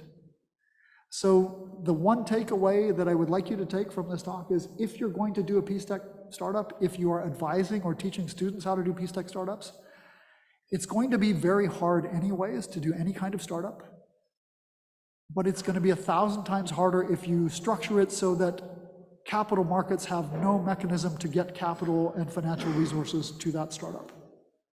So do it as a for-profit, so that when that poor fund manager goes looking for qualifying investments, he finds your investment. That way we start moving capital back at the source towards solutions here rather than problems. Okay. I think I've actually addressed some of this stuff now. The key point here is these large pools of capital have to be invested no matter what, and unless you are generating for-profit peace technology startups, they can't be invested in peace. And I will just underscore this a little bit by saying, I've talked to lots of fund managers who love the concept of what you're doing. and who would love to be able to invest in peace technology. I had a conversation with a pension fund a few months ago. They have almost half of their fund tied up now in things that have to make an ESG return, because their pensioners are saying, you can't just make enough profit for me to retire. You can't make that profit and make a worse world for me to retire into. You have to make the profit for me to retire, and you have to make that profit by making a better world for me to retire into. Almost half of their fund is looking for these kinds of qualified investments, and they can't find them because there aren't enough. Because we've been teaching our students, if it's to do with peace, it should be an NGO. So that's the structural issue. And to tell you how bad it is, if that fund manager tries to route funds to you because he believes in what you're doing and believes that you are changing the world in a positive way and believes that even you're addressing an existential threat, which by the way you are, he risks going to jail. He risks never working in finance again. That's how bad the problem is. Okay? I won't beat that into the ground any further. But part of the problem for this then is, or part of the result of this is, as a result, there is no price signal for the value of peace in global capital markets. Our current legacy materialism economy is built around the idea of material goods, and material goods come out of a scarcity mindset that is pre-1600s, pre-1800s, the very early days of capitalism. And what that does is creates too many of a certain kind of toxic goods. I'll talk a little bit more about that later. Worse than that, our capital markets not only can't invest in peace and stability for the reasons I just explained to you. They could if we built enough for-profit peace tech startups, but they can't right now. The way they're currently structured, instead of having a flight to peace tech whenever a war breaks out in Ukraine or wherever else, instead of having all of those shares go up in value, what we currently have is a bunch of things that fall apart when our economies come under stress. And so we're not doing great in the good times, and then we're doing even worse in the bad times. That's a dangerous situation for civilization. And then, as I mentioned, not enough qualifying investments, and that's where you come in. I'll just touch very briefly on each of these, and then we'll wrap it up in 5 minutes. Thank you. Okay. I was going to ask you to give me a signal because I'm notoriously bad at timekeeping. I think I've addressed this already. The challenge we have here is to positively engage institutional investors. They are looking for solutions. They are looking for for-profit solutions. We need to be able to teach our students how to build those for-profit solutions and measure the positive impact they're generating. Touched on that already. Okay. I just mentioned this. We're creating a whole bunch of assets and asset categories that have 3 basic characteristics that are toxic. And it's not that we need to eliminate these, it's just that if you think of these as an equalizer, we need to dial them down a little bit, okay? We create goods that enforce scarcity, rivalry, and exclusion, and goods that erode social relationships. And very broadly, rival goods are designed so that by one buyer consuming the good, it prevents others from purchasing that good. There are too many rival goods in our economy. This is a legacy from material history where owning physical land or owning physical assets or physical things were wealth. And we've gone through this transition, particularly since the information revolution, of realizing that actually almost always knowledge is wealth, wisdom is wealth. Physical goods are sometimes even a liability. What you want is to be able to use physical goods when you need them. And that's different than owning them. Okay, rival goods create rivalries. Excludable goods prevent non-buyers from using them. That generates exclusion. And non-networked goods not only don't support the formation of deep relationships, they erode social relationships. Network goods are almost magical in their power to create peace. And I don't have time to go into that today, so I hope I get a chance to come back and talk more deeply about that.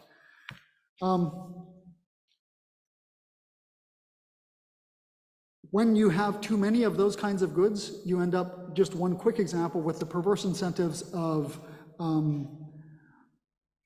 for example, stocks in weapons, where nobody actually wants to start a war, but something is going to expire if we don't actually fire it. And so a company has the incentive to say, would you please fire those cruise missiles so that we could stock you with new ones? It creates these kinds of perverse incentives. Andrea mentioned earlier the shift, the very positive shift, particularly in the US, away from shareholder capitalism towards stakeholder corporate structures. That's crucial. We need to be teaching all of our students to support that profoundly. And then we need to be expanding, again, with data, who are the stakeholders that our different organizations actually touch, and how are they touched? And so that gets us to being able to build non-rivalrous, non-exclusionary networked goods, which have the interesting property of being anti-fragile. They're what we call enduring assets. And think of, almost all of us in the room here today are have spent some time in academia anyways. We're in the knowledge creation business. Knowledge is one of these beautiful, enduring assets that gets more valuable over time. It gets more valuable the more people engage with it. It changes more lives as more people consume it in a positive sense. And so scientific knowledge is one of the key examples of an enduring asset class. And so one of the results that falls out of this shift in emphasis is new mechanisms for funding scientific research.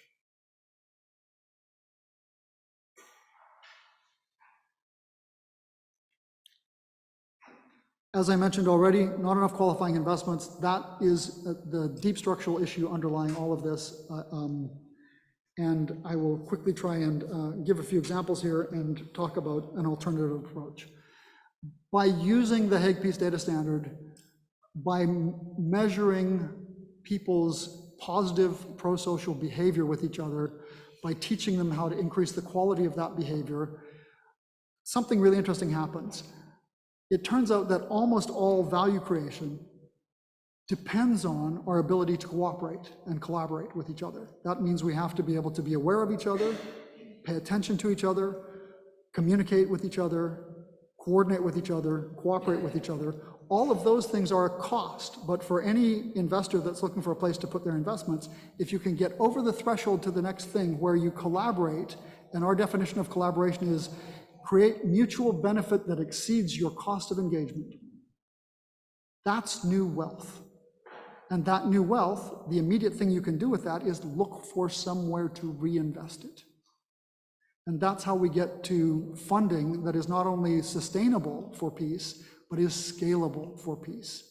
Because what we see when our colleagues are working in the negative peace space, which is incredibly important about reducing bad behavior, reducing violence, reducing destructive behavior, asset preservation, civilization preservation, environment and ecosystem preservation. These are incredibly valuable things, but the design space there is very tiny. Once you've eliminated all the bad behavior, you do not yet live in a world you want to live in. You just live in a world that isn't as bad as it could be. And that's not the same as a good world. But if you flip the design space and look at how good can we be to each other and how can we design technology that augments our ability to be good to each other, it doesn't always work out perfectly, but you can create enough new value, Airbnb style, that when you have an unintended consequence, when you have something that goes wrong, and you will, you have certainly some aligned incentives and the resources to be able to address it. And if we're teaching our students that just because they aspire to build a wonderful peace technology, it's going to be perfect and they won't have unintended consequences, we are lying to them. We have to prepare them. Those unintended consequences will always happen. They're inevitable. And so it's not about can you avoid them, it's about how do you recover from them when they happen? And do you have the resources to recover from them when they happen? And that, by the way, involves things like insurance as financial instruments again. If you can measure that peace behavior, you're tied right into value creation, and value creation ties you right into the moment you have new value stored up, you're looking for a place to invest it again, which then becomes not only, as I said, sustainable, but scalable, okay? That gives us the possibility, with this kind of data, of being able to create new categories of financial assets that are based on these kind of underlying cooperative behaviors. And when we start going and measuring using all of these beautiful embedded sensor arrays that have been developed over the last 20 years, when we actually start measuring human behavior, human social behavior, human positive social behavior as a subset, guess where most of that, what we would call peace behavior, is happening? Especially if you increase the quality of that positive social behavior high enough, and you start getting over that collaboration threshold to where mutual benefit exceeds the cost of engagement. Now we can look at the data and see where most of that behavior is happening. Guess where it is? Anybody? Where most of us are getting our executive education in how to get along with people who are different from us is 5 days a week, 8 hours a day, at work in the office. What that means is organizations and businesses in particular, because they make up the vast majority of the economic ecosystem, businesses have far more impact on peace than we realize. Because if you go back just 122 years, in 1900, 98% of the population, even in the developing world, guess what we were doing for work? We were working in subsistence agriculture with closely related family members, 12 hours a day, 6 or 7 days a week. And if that's anybody's idea of a good career, then don't bother fixing capitalism. But if that's not what anybody wants to go back to, then we need mechanisms to start tuning capitalism towards the peace outcomes that we deeply desire. And that means recognizing that businesses, where in many cases we are part of global supply chains, are generating a huge amount of peace education that people then take home from the workplace to their families, to their communities, and they're generating also the resources to correct it when we get it wrong. Okay, I will wrap this up. Happy to talk more about the Hague Peace Data Standard. We would love to have your engagement developing it further, especially around implementation and adoption. Andrea, I think it's a crucial source for the best human behavior for AI training. And this provides the financial resources as well to start gathering and curating that data set of the very best behavior that humans are capable of. I want to give you a few quick examples. Some of you will recognize some of these people, some of you might not. I'll start with Colin Rule because he's one of the grandfathers in terms of a PeaceTech entrepreneur. Colin, if anybody can quantitatively prove that they deserve the Nobel Peace Prize, it's Colin. He developed an online dispute resolution system originally for PayPal and eBay, and scaled it over time to a white label service for any e-commerce platform. And from Colin, we learned a crucial thing. If you take any two strangers in the world, if you have a sample size of about 60 million transactions a day, and you take any two complete strangers in the world and have them do an economic transaction with each other, does anybody want to guess how often that gets rated as a positive experience by both parties? Any guesses? I'm sorry, I can't hear you. It's about 97% consistently among complete strangers, right? And the remaining 3%, 2.7 of that remaining 3% is related, is flagged by one or both parties as a misunderstanding. Only 0.3% of random social behavior between strangers that involves an economic transaction, only about 0.3% is rated as malicious by one or both parties. That's an amazing statistic, and when you're teaching your students to develop PeaceTech, they need to know that, because if they're developing PeaceTech to reduce bad behavior, their multiplier of their impact is 0.3%.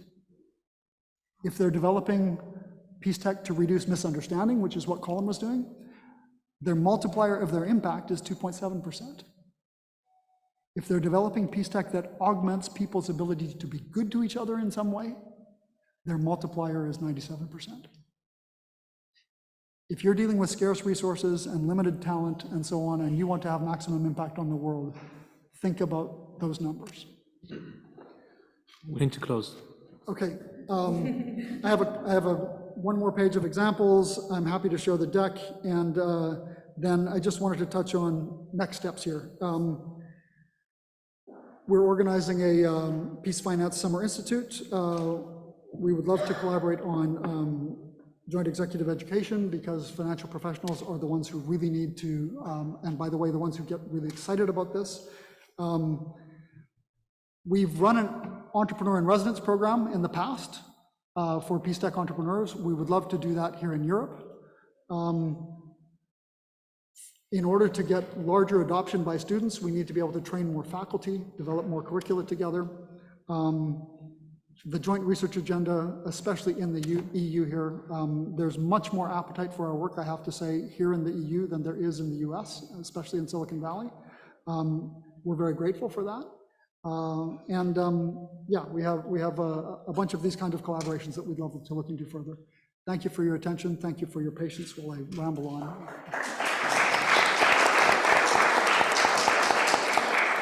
Thank you so much, Mark and Margarita, for this very insightful session.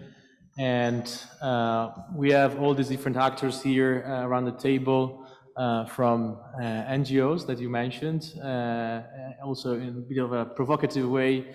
And we also have venture capitalists here. You know, we have a different group of people from think tanks, academia, that work with both public and private donors and funders. So I think many of us around here will have to share their thoughts on your very strong input in that case. But in the interest of time, I would, this ends well. In the interest of time, I would like to merge the where to go from here session with the reactions to these sessions. So if you can find a way to merge your reaction to what Mark and Margarita were explaining and telling us, with where do you see this space of the Global PeaceTech Hub going in terms of creating synergies, or many of the ideas that we also talked about during coffee breaks and dinner? That would be amazing. And of course, the shorter you are, the more voices we can hear. And you have learned that the shuttle bus will live with or without you. So we need really to respect the timing here. So you can use the name tag just to book your space. And I see already one there. Maria, you want to start?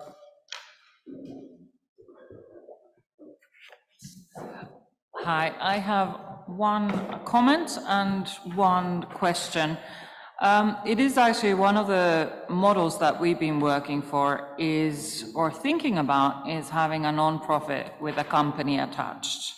And there are non-profits that have companies attached that, for example, sell consultancies, or Finnish BirdLife sells bird boxes. And so that is a perfectly possible model, so that you can be both at the same time, which has, it has benefits and drawbacks. And the drawbacks are that you have an institution where you have two kinds of bureaucracy, and you have to create, you have to fence them off. But it's still a possibility. But the kind of key question mark that I wanted to ask you is, who buys PeaceTech? Because if we're talking about companies and creating companies, then there must be some kind of revenue creation model. And in the PeaceTech finance, it seemed like financing is there, but at some point you need to find the consumers. And are these PeaceTech consumers that you envision then the big companies? Or who are they? It's a great question, thank you. And I think it depends on the kind of PeaceTech you're building. So we make a distinction between violence reduction technologies, or conflict reduction or conflict management technologies. If your heart is set on doing one of those, you probably need a two-step strategy.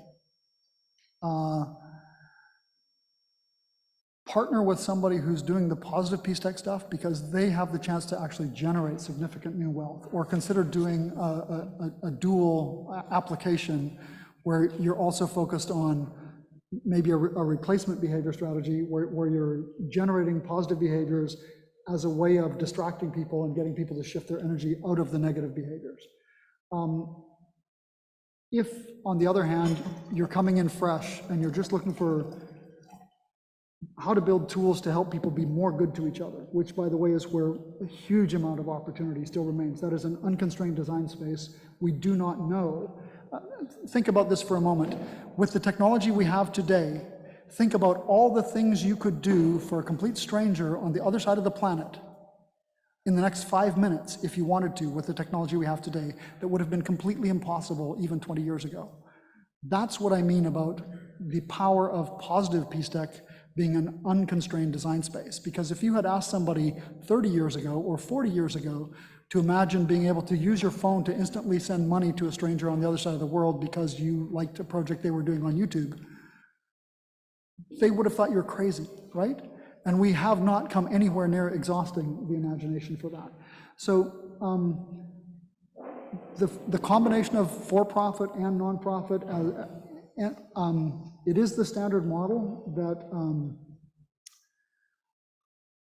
a lot of advisors have been teaching tech entrepreneurs to do. Like, once you make your money, then you should have a foundation and a nonprofit and so on. I guess it's better than nothing. It creates a huge amount of complexity for all parties. It's a culture collision for all parties. I'm sorry, I'm really sorry. It's very rude to interrupt, but we have 10, 12 people that have to talk in 20 minutes. In 20 minutes. Please limit me and help me. No, I'm really sorry, really, because I this is something very important, and we can discuss it like again, like separately. I'm really sorry there's not enough space for that, but let's try to do it like that. So be like very brief, not back and forth, but just everyone should talk for 1 minute, and we try to collect as many inputs as possible. I'm sorry, it's super rude. I completely agree. Thank you. I'm sorry, I forgot. We go like this. Is Maria Teresa or okay. Thank you. It will be very, very short. One thing that I've been seeing throughout the conference is this idea of collaboration and how we can collaborate between us. And I saw you added the idea of joint research. So we already know for EU what they want. And my question is, what type of collaboration do you envision for this forum? So then we can just kind of jump in.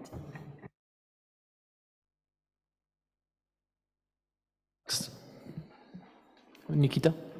No, Nikita.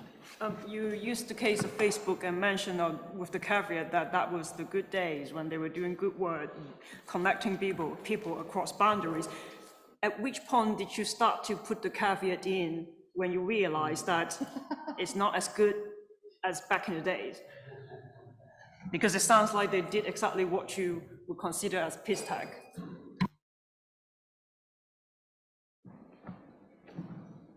Who is next? You can go next. Yeah, great work.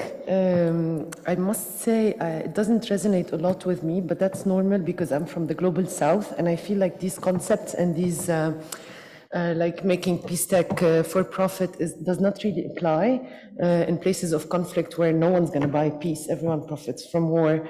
So I wanted to share this insight, but also to say, Michele, and for the next steps, I agree with our colleague here that we should keep this communication and connection. But I know that a lot of bilateral conversations happened, and maybe if the incubator is EUI, we can really progress these conversations somehow and continue our partnerships. And thank you for everything. We would be glad to be the incubator if you ask us, to tell this role. Yeah.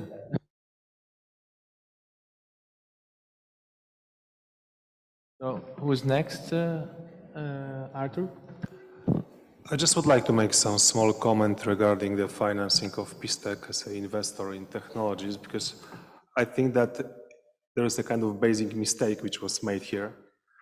You have different actors which investing in, let's say, in different class asset allocations. Yes, you have venture capitals, you have private equities, pension funds, family offices, and others. And I think that narrowing down these discussions only to managers, I mean private equities and venture capitals, it's not the right way.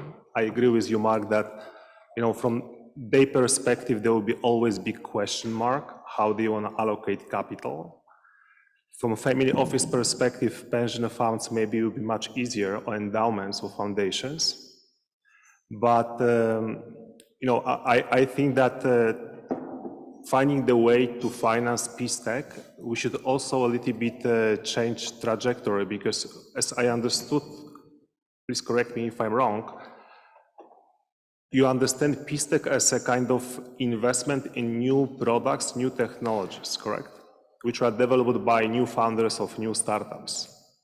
But I will look at this a little bit differently, because in my portfolio, we have like 30 companies. I can easily find 5 which can provide the peace services using the current technologies.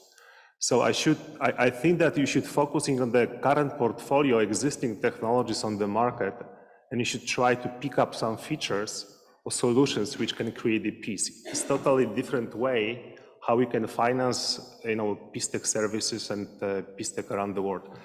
And last comment, I think that PeaceTech can be the next ESG or climate change approach. I see it very clearly. Like 10 years ago, climate change and ESG funds, which, as you know, started 10 years ago, generations management, they had a huge difficulty to generate nice profit because the market was not mature. And awareness was very low. Yes, I think that in PeaceTech we can have the similar type of situation. So going after ESG structure and approach with PeaceTech, in my opinion, makes big sense.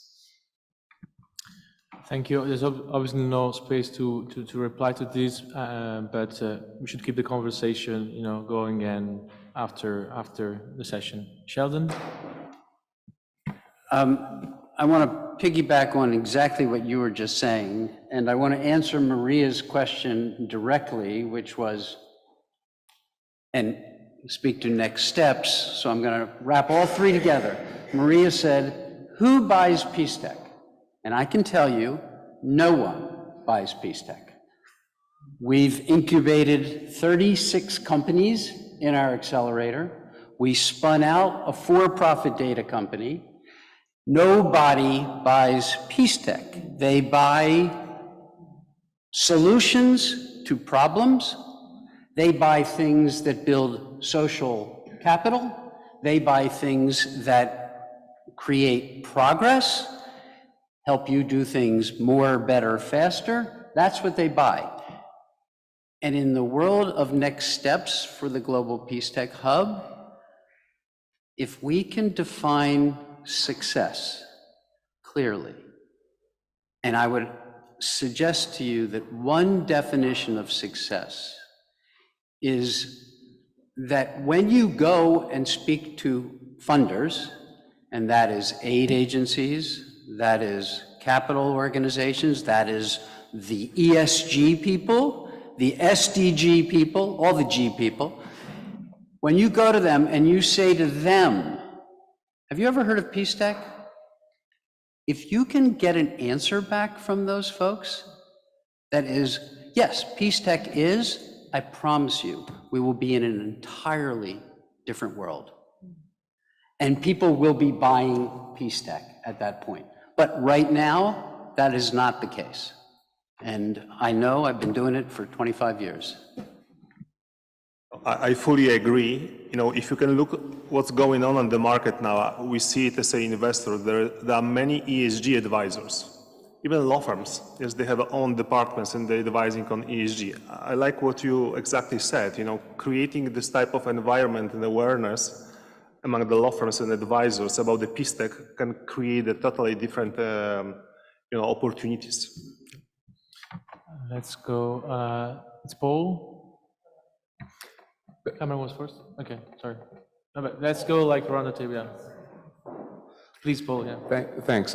Well, maybe building on the theme here, like Sheldon, I work on the supply side of the equation here. So I advise and teach and support students and researchers who are developing technologies for social impact.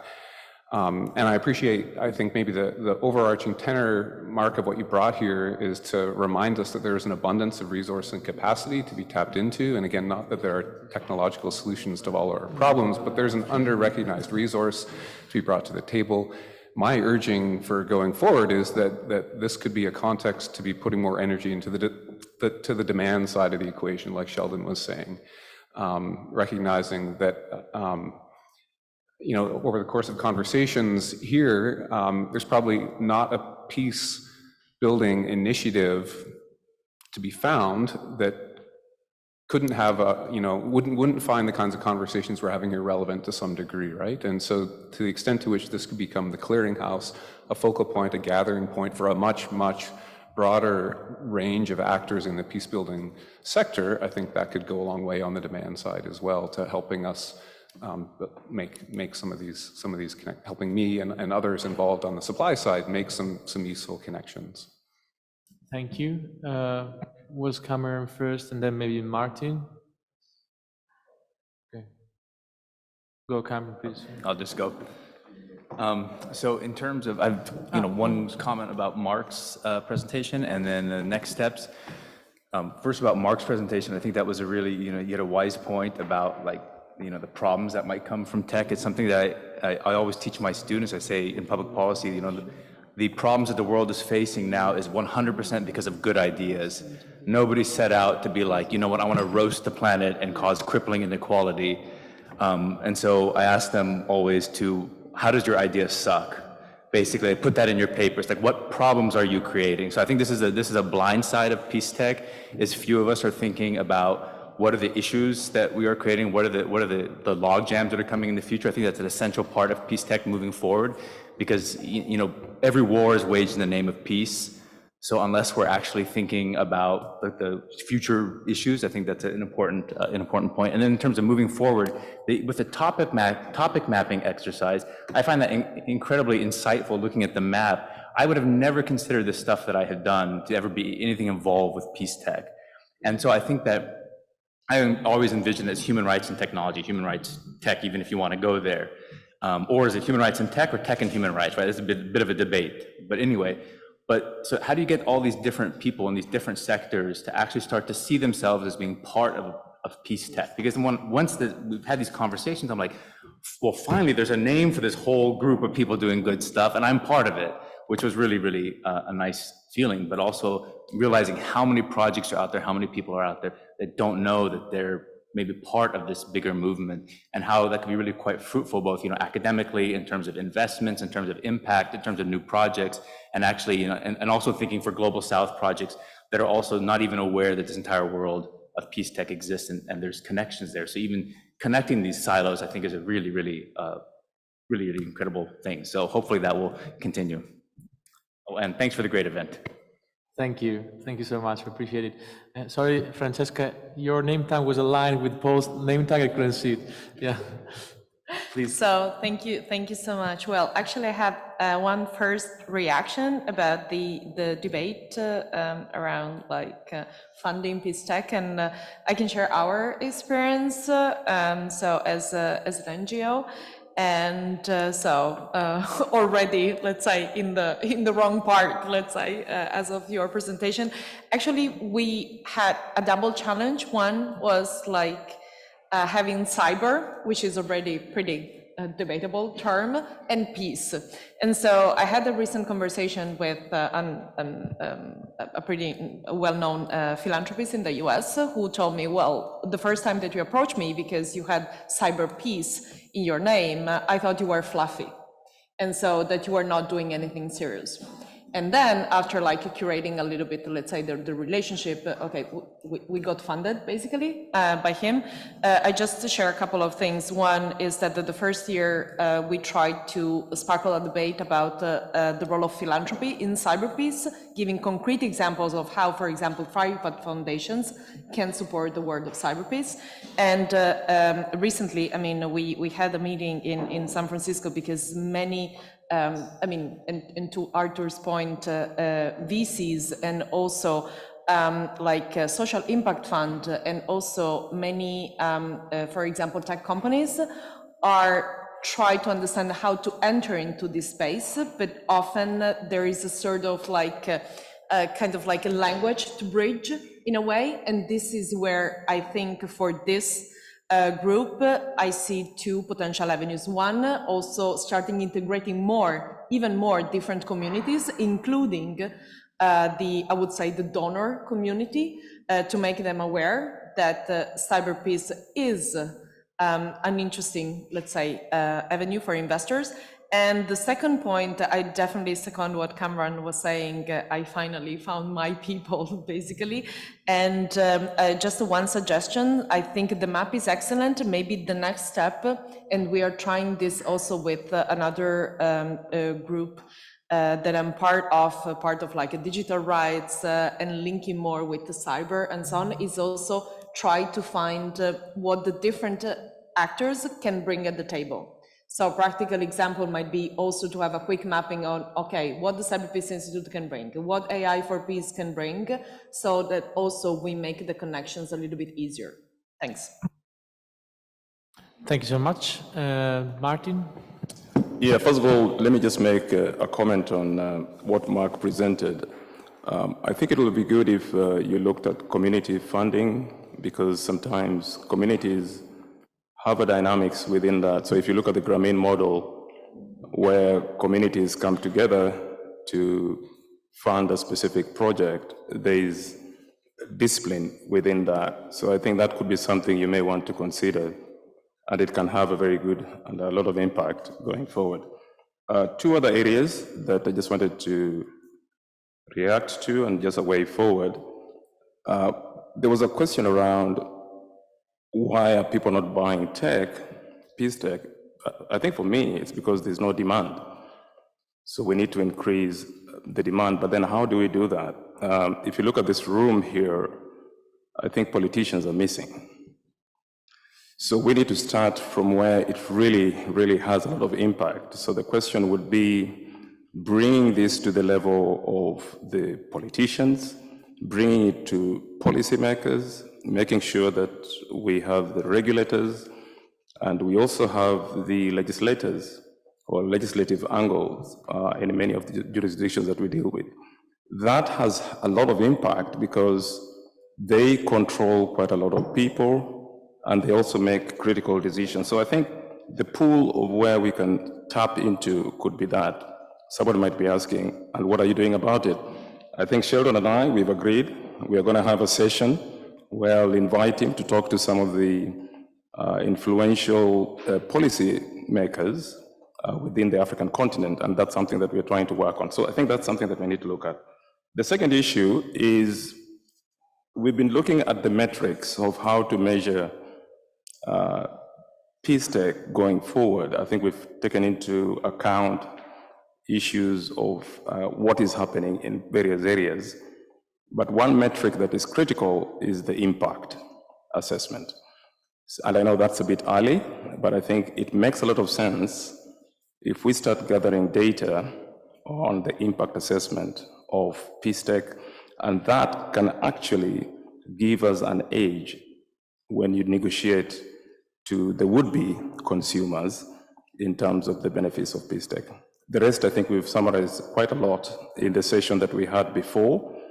And I think we agreed that with no political will, then most of the things we're discussing here, we shall come back to discuss it again next year and next year and next year. So I think we need to have that going forward. Thank you. I don't want to abuse of my role of chair, but on this point, to connect all of this to the policy making world, that's something, and I always say that, like also in the first session, Alex Tube also mentioned it, this is the place where we try to make this happen. So we have, of course, Europe, the Commission, the Parliament is the first point of contact, but we try to go beyond that. And you can check how many high-level policy dialogues and initiatives with policymakers. That's like our goal, our dream, the aim of the School of Transnational Governance. So, but before that, we thought we had to have this conversation. Otherwise, you would go there and you would not have a clear idea on what you are discussing, what is the definition of PeaceTech. So I think everything that we discussed here at this conference was very helpful in order to have this first kind of, sense of common purpose and get a clear idea of what we can sell or attract attention to when we talk to policymakers, if it makes sense. Sorry, I was abusing of your time. Anybody else? Someone else? Is it a reply or because you already talked? Next steps, okay. Very short because then I will give it to Andrea. Andrea was also, yeah. Yeah, I just wanted to talk about next steps because I was reminded of a Slush side event where an angel investor came to me and said, this is exactly the kind of stuff I remember in the 80s with the climate and environment, and look where they are now.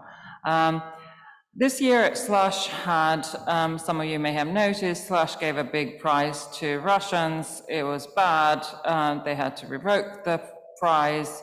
And now they are very pro-Ukrainians. But I'm also wondering whether this might be an opportunity to use Slush, which is one of the biggest platforms for venture capitalists next year.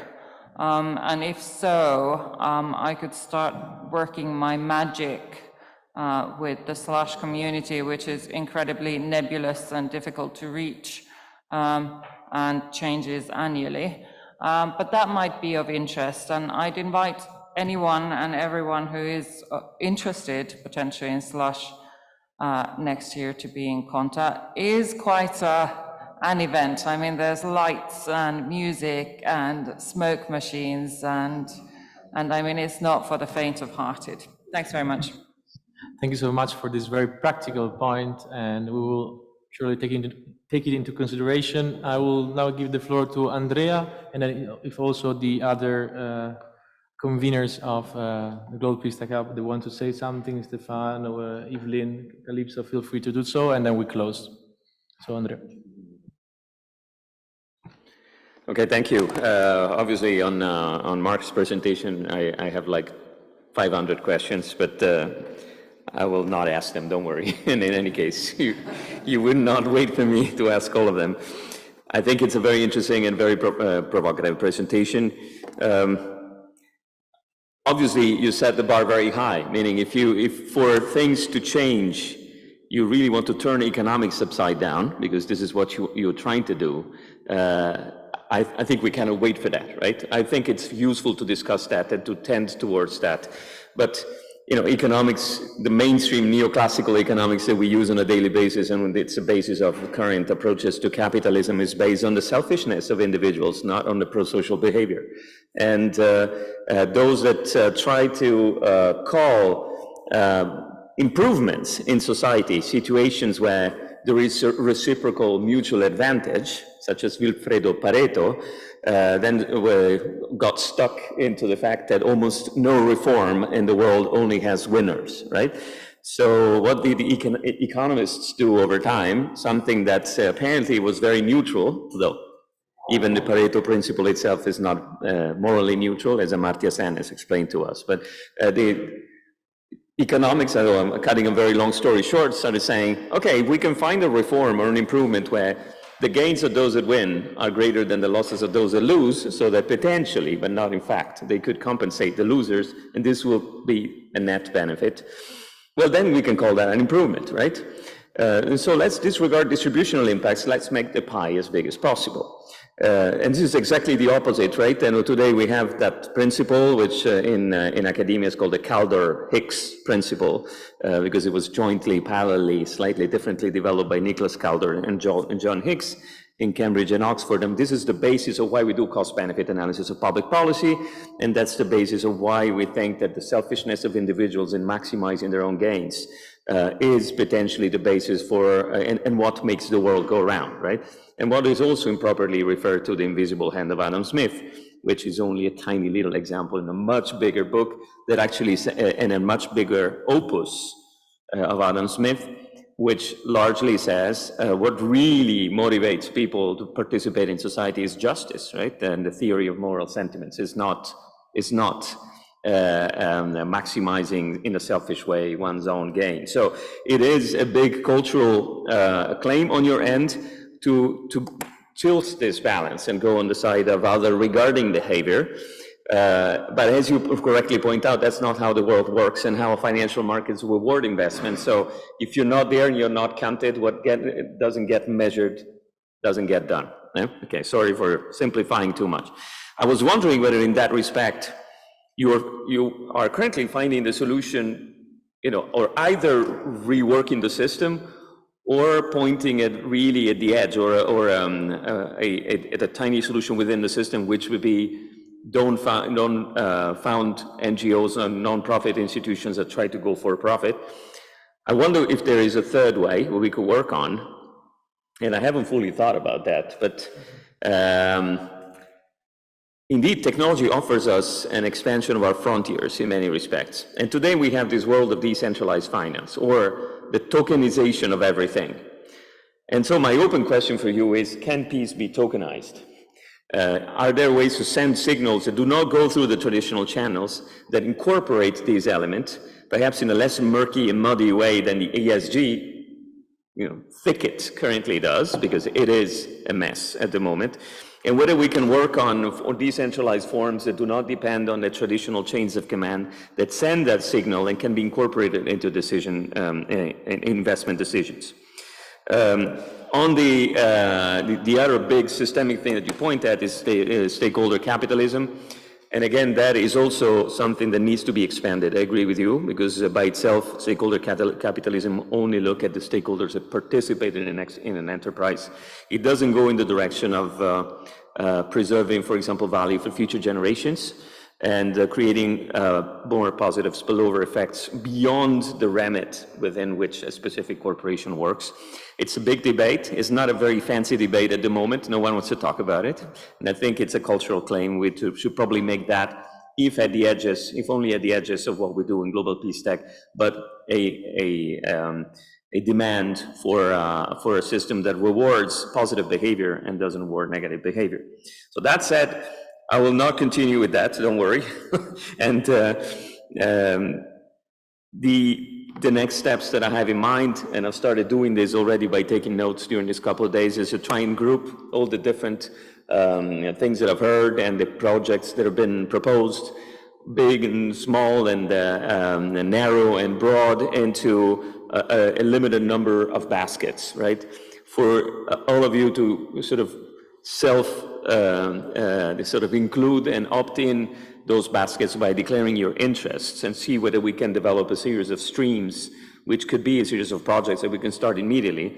And we have to develop a modus operandi, obviously, which we haven't really talked about, and that's extremely important. And I agree that bilateral conversations will make this advance, but not on exclusive terms, meaning that all of you need to see what's going on. We cannot preach transparency and fairness and then be intransparent and unfair, right? We need to expand the community. We need to find good opportunities, and slush is great, to be seen and bring this narrative to the table of investors and politicians, Martin. I agree with you. We are very close to this, as Michele said, I think we need to consolidate. We need to get our act together, understand who we are, and it's good what Cameron said, that many of us were doing PeaceTech and didn't know, right? So in the US, normally when they told you didn't know that you are part of a group, normally it's because there's a class action, and then you could opt in and maybe get a reward. And in this case, it's good to know that many of us have been doing PeaceTech, have been working in a PeaceTech space, and now there's an opportunity for us to gather around a specific terminology and within a specific community. I'm absolutely delighted by the fact that I see so much constructive behavior and positions on being part of this community, and perhaps using the EUI as a hub.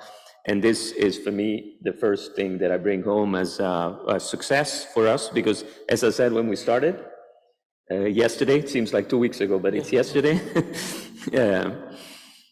it was not to be taken for granted that all these people would gather together and actually recognize their peers as being someone worth talking to and conspiring in a positive sense with. So thank you very much for this, and over to Michele or whoever else wants to have final remarks. Final remarks?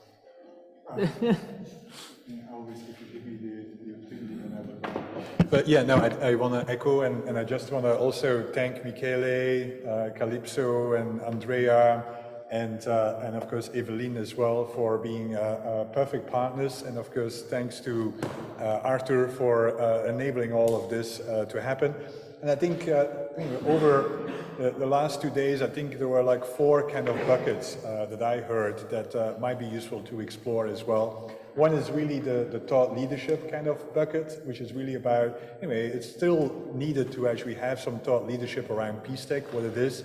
And we can do this both in terms of providing thought leadership, but also by naming and faming. I'm a big fan of naming and faming. We do too much naming and shaming in the world, but having prizes is a great opportunity to actually show what we aspire others to do as well. And then that can actually be a direction, both in terms of thought leadership, but also then by showing that this is really what actually others should aspire to copy. And I always feel copycats is actually the best kind of proof that it works.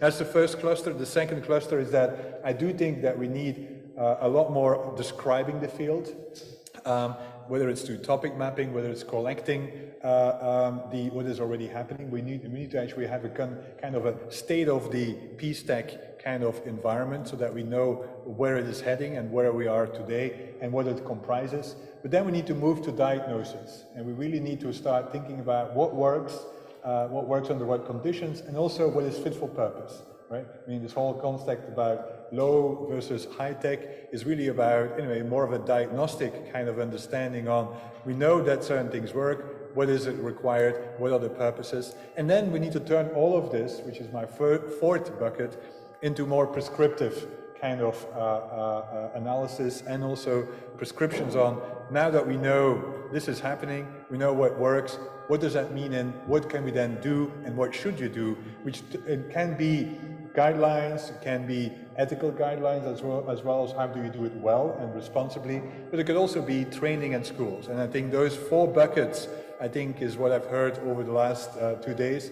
And I think all of you have a role across the buckets and in different types of buckets, but I think that's perhaps something that the Global PeaceTech Hub can figure out, is how do we further those buckets, and what's the role of the different players that are today here, and well, yesterday and today, and moving forward as well. And I'm gonna stop here because everyone is fearing that they're gonna miss the bus if I go longer. I just want to take up Andrea's thought of the community. I think it's not only up to the UI or the core partners, which I'm very proud to be, that the University of Lucerne is also a core partner. I think it's really the community. I mean, that's all of us that comprises the whole room.